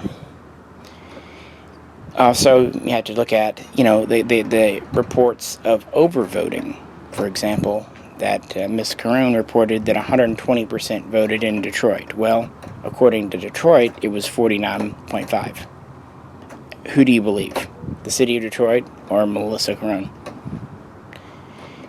And as far as 300% voting, that was kind of proven to be a clerical error where they mixed up Michigan and Minnesota. At least that's their response. Now, if the Trump team wants to rebut that and go, well, they say it was this, but actually it was that, but they haven't done that. They just kind of keep going. And it seems like every time that, there's just something new that pops up. I don't know. I wanted to say one thing. This is a late piece of evidence that came to me, and I think it's interesting, about people being sent 3-4 ballots. A customer reported that he personally knows someone, and I asked if I could get her name and share it, and he said he would check, that did receive 3 ballots. It was a female, and what happened, and this was in a already very liberal state that very clearly went to Biden. This wasn't in anything like one of the battleground states. But anyway, what he said happened, she received 1 ballot in her maiden name, another ballot in her married name, and a 3rd ballot in an alternative version with a hyphen that had both her married and maiden name. And according to him, she only filled out 1 and duly reported the error of the other 2. So she only voted once. And that's what people should do, and probably honestly do, because doing it 3 times is a felony if you're ever caught, and why? There's no personal gain in doing it. And it does kind of come down to a bit of the honor system. Yeah. But that wasn't an intentional thing. Now, has that happened more than once in the country? Yes. I think even in the beginning when I acknowledged that could happen, it will happen a handful of times. But did it happen thousands of times? Not likely, and you don't even see evidence of that. From there were a few other stories that I thought were crazy, like the ballots under the rock in Arizona, that actually turned out to be true. So acknowledgement there. But there and again, it was not a huge number. It wasn't like they found 10,000 ballots there. It was a relatively small number. And that's what they're finding. Either small groups of uncounted ballots or small-time fraud. Local-level fraud. One corrupt poll worker, one corrupt district. But as the Republicans are happy to tell you, districts that have cities like Detroit have always been corrupt. So that's not a new problem. And what's also not a new problem is the President, Donald Trump's, allegations of voting fraud. He talked about voting fraud in the 2012 Republican primaries. He talked about voting fraud in 2016, even though he won the electoral vote and Hillary conceded very quickly. It rankled him that she still won the popular vote, and he claimed that if the real numbers were known, he won the popular vote and the electoral vote. And even before this election took place, back in the spring and summer, he was saying at campaign rallies that the Democrats were going to commit fraud, were going to fraudulently vote. How could he know this? He had already made up his mind fraud was happening, and this is backed up by his own campaign speeches. So of course, after the election, he's going to continue on with this fraud narrative. This is something he's kept on his entire political career. In fact, he likes playing the victim. He claims the IRS hates him, is after him. Join the club, bud. They're after all of us. You're not unique. That's one thing that interests me about Trump, and I don't want to talk about him as a person in this video much. He projects himself as this dominant alpha male, yet he does a lot of whining. Have you ever noticed that? He pulls the victim card a lot. He also seems to think he's a snowflake because he keeps always, like he loves compliments, but he doesn't have, he compliments himself more than just about any person I've ever heard. Listen to his speeches. He always is complimenting himself and using the word very a lot, or greatest. And even when he compliments others, they tend to be others that are complimenting him, so it's kind of a backhanded way of doing it. He doesn't seem very self-confident. He seems kind of beta to me, I think he might be a soy boy. He is from New York, and he is from an upper class. He's never really had to work a day in his life. I'm just putting that out there. In the end, I was actually pretty impressed with what I found. I'm an amateur, and you are too. But I was impressed just how unanimous the judges were when ruling this case. And a lot of them were Republican, a lot of them even very conservative Republican, and they categorically had the same thing to say. So judges across half a dozen states have seen the evidence, and they don't find much there to even go to trial with. And since they've seen a lot more than I have, and you have, I will defer to that. That's just where it is. I do have a lot of respect for judges, and I think a lot of them have really fulfilled their oath to the office. And a lot of them, like I said, are Republicans. So I'm sure it was tough, and I'm sure it was tough for other officials to speak out. We have speakers of houses across the country, many of them Republican too. We've got a lot of Republican governors, including Kemp and Ducey, speaking out, and these are people that supported Trump. We have Chris Christie, who's spoken out. Yeah. He's asked them to do things, most recently today in Georgia, that not only are not in their power, but if they were to manage to do them, overturn the popular, would go against the Constitution of their state, and most likely the Constitution of these United States. And it just wouldn't be moral. It just wouldn't be the right thing to do. that's kind of where we are. And I am pleased that these judges and governors are upholding the oath to office. That means a lot to me. A person's word means a lot. It's nice to see that many of them are sticking to the word they gave. Likewise, William Barr, Attorney General, really kind of already expanded the powers of the presidency and expanded the jurisdiction and really made it easy for fraud investigation, and has found nothing. Christopher Wray of the FBI reports similar. As far as the tech stuff, yeah, I was concerned about the Dominion machines myself and other things, and that is very interesting. And Christopher Krebs seems to know his stuff and seems to be a pretty decent feller. And he says he's a lifelong Republican too. He did not like the security in the 2016 election.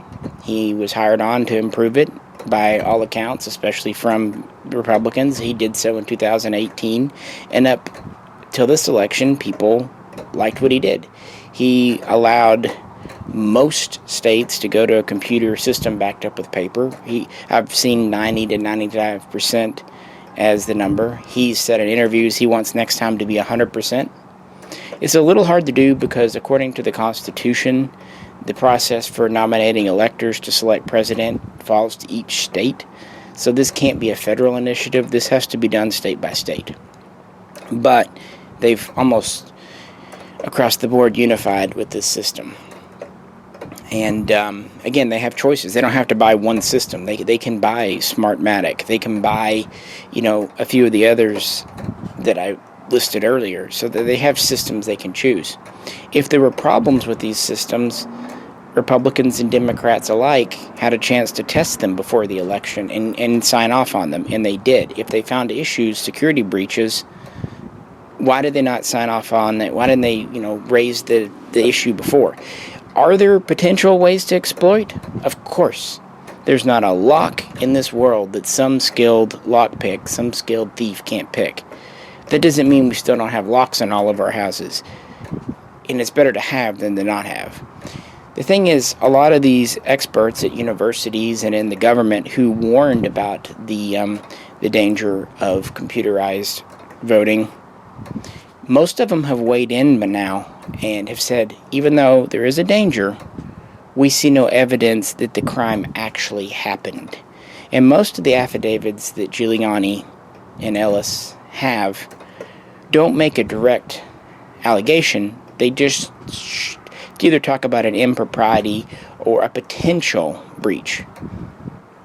So it's interesting, but there's no fingerprints, as it were, to show it actually happened. And as far as that goes, I'm not even sure why they went at the voting machines, and I think this is what really hurt Giuliani's legal case. Because mail-in voting seems to be a greater risk, and most experts will agree there too. Mail-in voting is, but by focusing on both machine voting, computer voting, and mail-in voting, how do they want people to vote? By casting stones? I mean, if we go to an all-paper system like we used to have, that's where the term, ballot box stuffing comes from. That happened back then too. In a lot of ways, computers are more secure than strictly paper. That's why this hybrid system of computer and paper kind of shows the best aspects of each, and their weaknesses are kind of covered up by the other one. So where computers are weak, paper systems are strong, and vice versa. So having them both together, which is what Krebs advocates, is the best system. Because one or the other by themselves are much easier to exploit. Again, the 2000 election is a great way of how a paper system is flawed. As far as the counting system, Christopher Thomas up in Michigan says that it went well, and he seems to be very credible. Other state officials for the election, such as in Wisconsin and Georgia and so on and so forth, say, again, in Georgia you have the governor, the secretary of state, many members of the secretary of state's cabinet, their department say, all of these officials on the local and state level are saying this was a very transparent and clean election. Yes, there were mistakes. Like I said a minute ago, there was a woman that received additional ballots through an error. A few ballots were lost. A few ballots were probably double scanned. A few people probably did manage to vote twice. A few people probably forged ballots. This is nothing new. What is new is that the percentage seems to be lower in 2020 than in all previous elections. So it's like, looking at an exam. It's not a pass-fail. It's either not 100% or 0. We maybe scored 85 in the past, and now we're up to 95%. And next time maybe we can bump that up to 97. I don't know. But it seems like people worked really hard because they knew this would be a contentious election, and they knew that mail-in voting was potentially dangerous. But with the situation in the country right now, options were pretty limited. And another thing about counting, they've set up a situation. Sometimes they point to votes being counted all night with deliveries and numbers being put in the morning because they're counting all night as suspicious. But then in other areas where they decided to quit counting at midnight and stopped, they also see this suspicious. If they... you damned if you do, damned if you don't. It's a catch-22.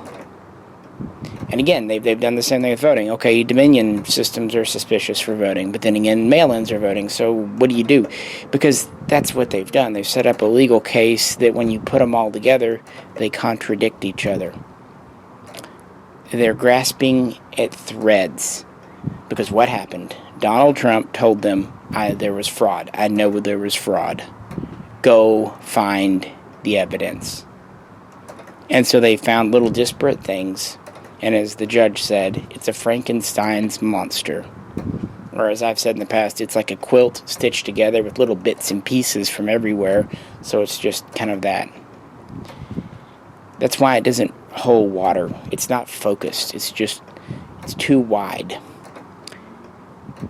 And there's zero evidence that people in all these different states colluded together on all these different ways. It's not like they're just saying there's just one way they tip the election. They're accusing of algorithms. They're accusing of ballot box stuffing. They're accusing of vans at night, vans at day, all these things. Too many accusations. It's definitely a case of quantity over quality. The quantity is high, but the quality of most of the evidence is low. And when it is high, investigators say they are pursuing it. I'm sure some people will be arrested, charged, and even convicted. I am sure crimes happened. But the point is, in the battleground states, Biden defeated Trump by 300,000 votes. And in absolutely no instance, when this has actually been discussed in court, has anything like that as far as the numbers. And of course there's the video of Giuliani saying, no, Your Honor, we're not accusing of fraud in that one case.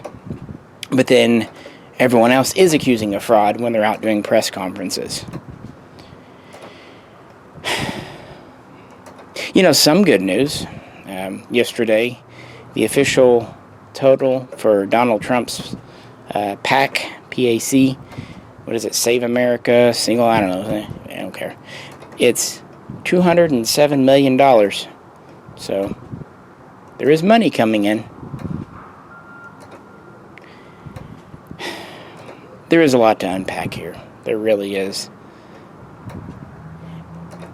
But almost completely across the board, all of these officials in the judicial, in the executives of each, in the gubernatorial of each of the states, in the legislatures, all the security experts, all the people supervising the polls, the counting, they're all pretty much saying the same thing. And then when you look at Trump's legal team, Giuliani was a criminal prosecutor 30 years ago and has been retired from that for a long time. He is not a constitutional lawyer. And this explains why he has made some pretty basic mistakes in what we've seen of his court hearings.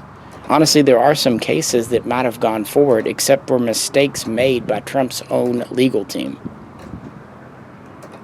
But he chose them and has continued to allow them to go forward. As far as Ellis, she's also a lawyer, but she seems to be more domestic, more local stuff. She's not a constitutional lawyer. She has written a book on it, but she did not study it. She did not specialize in it for her entire life. Where are the constitutional lawyers? Why are they not taking the president's case? I mean, even if they lost it, there would be huge notoriety. They're not taking it because, as a couple of the original campaign lawyers said, they asked for the evidence, and in some cases they weren't given it, like by Sidney Powell, which is useless. And why would you not give other lawyers under other confidentiality agreements your evidence? And in cases where they did get the evidence, they said it was circumstantial and recommended not going forward with it. And now they're not involved here. So even lawyers on Trump's side looked at it internally, saw lots of stuff you and I haven't seen and probably will never see, and came to essentially the same conclusion as all these judges.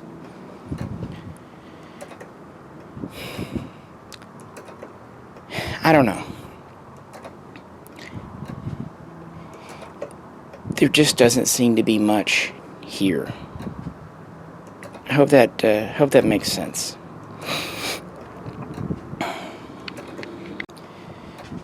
Some evidence has come online, such as affidavits from different people, but the thing is, there's plenty of other people out there who were in the same location that have signed affidavits that contradict them, so they kind of cancel each other out.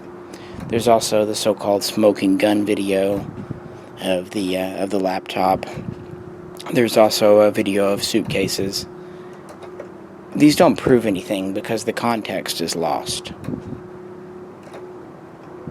They don't mean anything. The meaning you think they have is only because the video you watched that introduced those told you the meaning. If you had just opened up the raw video in your web browser, would you have really suspected anything?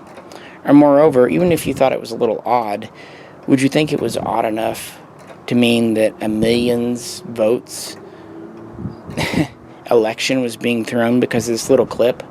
Would you want to throw out a presidential election, any election, based on a 30-second video? And let's not forget that while President Trump lost, he did receive 74,000 votes. There we go, 74 million votes. It's just that Joe Biden received nearly 81 million. But on the local and state level, Republicans did very well. So if you were to invalidate the presidential race, you would by nature have to invalidate all the other Republican victories across the country. And let me ask you this, what's more important, having one Republican as president or having dozens, even maybe hundreds of Republicans as local officials? I think we've seen during this whole 2020 year thing that local officials have a lot to do with our daily lives. So I think we should just be happy that that's how it went. And there's just no grounds to toss out an election. This isn't even close to the most contested elections in history.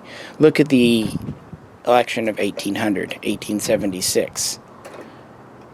Look at the 1960 election, or even 2000 election. Those are all much closer, much more contested than this one. And I want you to think about who you're defending. Now, I want to say this, and this is sincere. I have been against Trump from the beginning. I haven't said much about it, because my politics usually don't matter. I did not think he was good for the Republican Party, and I certainly don't think he's being good for it right now. But everyone's entitled to their opinion, and I sure wasn't in favor of Hillary last time. So I get it. It was a rock and a hard place situation. It even was this time. But I'm not attacking you. I understand why people like Trump. He is an eloquent speaker. He promised a lot. He has that kind of charm and charisma. I'm not blaming you at all. And he just lost an election. All politicians lose an election. There's another one in 4 years. You win some, you lose some, you know? It's not the end of the world. And most politicians know that. He doesn't seem to, though. But no, please understand, I'm not against you. And I am definitely pro to amendment. And I've said since the beginning, I don't feel that Trump is a good pro to a candidate. About the best anyone could ever say was, well, he's better than Hillary. Okay, that's like saying 2-day-old McDonald's is better than 7-day-old McDonald's. I'm still not eating it. But I've really been more disappointed with him after the election than before. For example, before, I was pretty disgusted with the Democrats.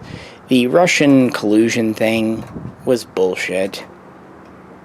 The impeachment stuff was flimsy. Even probably about as flimsy as these election claims. Anyway, so, yeah, they did raise stuff against him that was pointless. And so I get how you're frustrated and feel like he's been under attack. I do. I really do. But also look at how Trump talks to them, or talks to the media. He likes tweaking their nose, and you know he does. That's why a lot of people voted for him, liked him, is because he doesn't take it. He definitely gets people's goat, and people enjoy seeing that. And I understand why. It's nice to see these people get their comeuppance. But on the other hand, don't be surprised when people don't respond favorably on the other hand and get mad and try to go back at them. It's one of those things where if you can dish it out, you have to be able to take it. And Trump is a better disher than a taker. He's kind of whiny, guys. He really is. He will talk down to people. He will put down people. But if they do the same to him, he gets very defensive. And no more so than the 46-minute thing on December 2nd. It was the same stuff they've been saying for 2 weeks. That would have been an excellent opportunity to present the debunk rebuttals. To say, okay, they say this isn't valid because we said it earlier. No, this is the case. But they didn't do that. They had a few charts, a few graphs, but we don't know what they meant. A chart, a graph doesn't mean anything if you don't know the data behind it. And we don't know the data behind it. And what does it mean? And again, most of that stuff is things that people like Christopher Krebs have explained. They have an explanation out there, but they haven't rebutted why this explanation is wrong. Keeping in mind, these people were esteemed in the eyes of the Republicans and even of Trump before this election. But the most disgusting part to me, no matter how you feel about COVID, you have to admit this year has been hard on us and troubling. And in 46 fucking minutes, he couldn't spare even a few seconds to extend sincere sympathy and commiseration with the American people for what they're going through. It was literally all about him.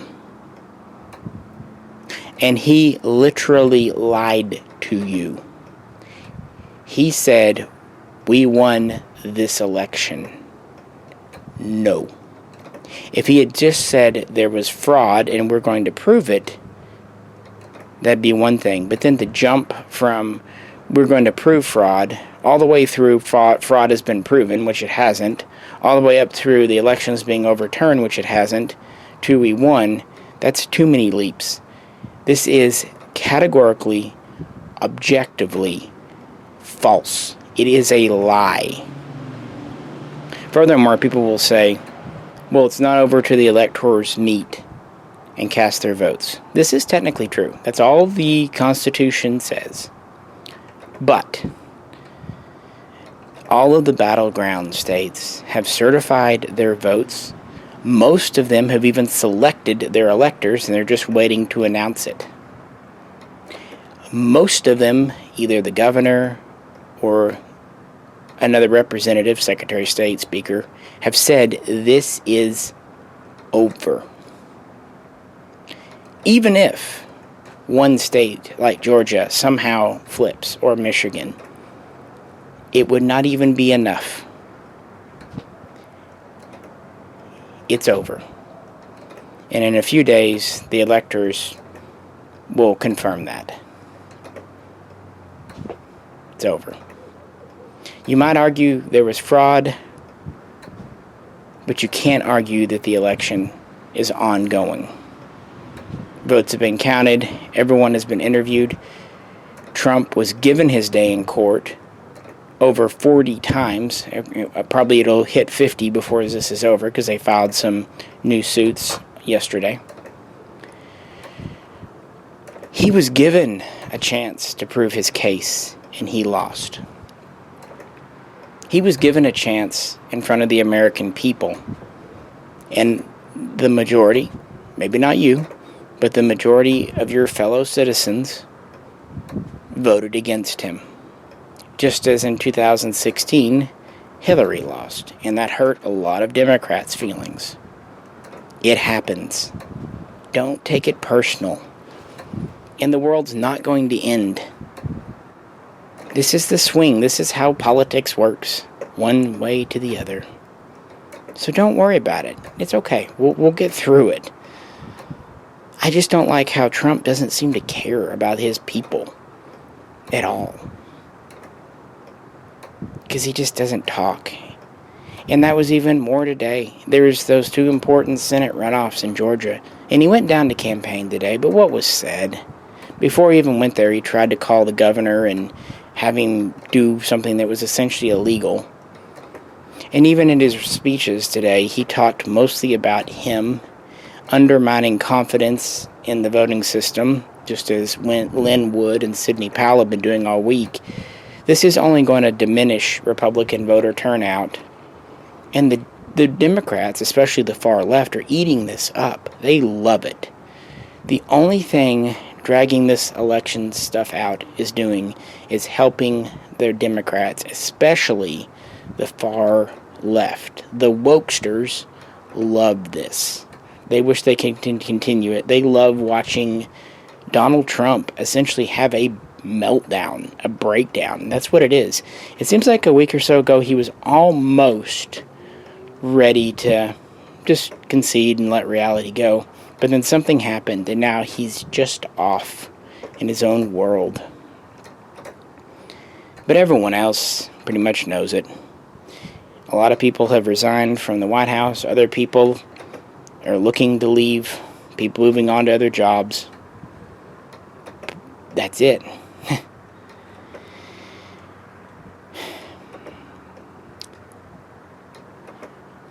There's just nothing to see here. There's not even one state where there was so much fraud that it might flip, much less 3, 4, 6 of them. And allegations of international collusion, that's ridiculous. We remember how silly it was with the whole Russian collusion, right? We mocked the Democrats for that. Well, how much sillier is it to think China, Cuba, Venezuela colluded against us? That's... Come on, don't do that. Don't be that way.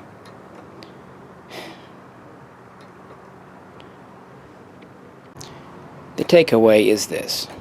We've done a lot to secure electronic voting, but we need to push that to 100%, as Krebs says. And obviously, mail-in voting, absentee voting is more important. We've had it since forever in this country, but it just was a small number. But it became important this year, and it might in the future. We need to work on ways to make it more secure. Absolutely. That's the lessons to be learned here. Also, I hope Pennsylvania kind of fixes the whole curing of the ballot thing. Again, that's their laws. That under the Constitution, that's their right.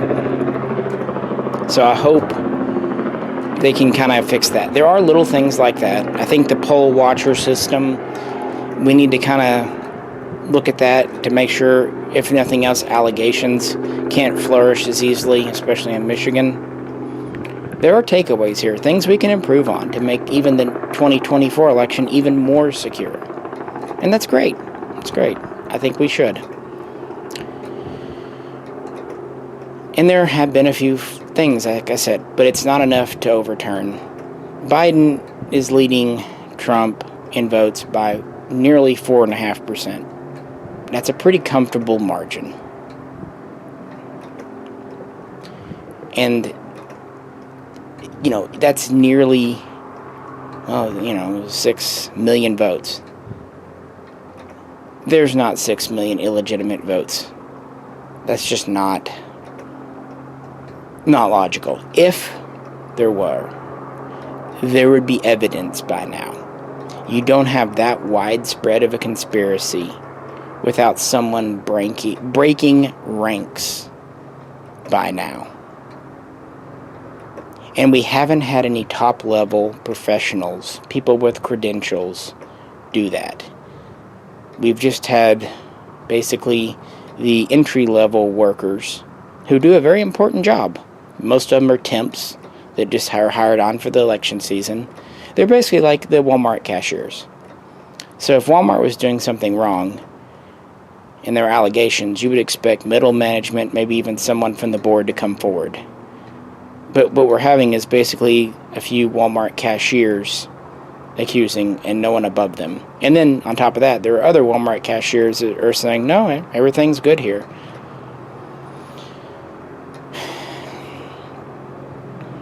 So, I promised you I'd look into this. I really have tried. And I really did read things that made me feel like there was something here. There was at least 2 major times while doing this I thought, oh God, maybe I'm wrong. I really did think that. But then as I dug in and read things, there were explanations that made sense. And there was nothing to refute the explanations.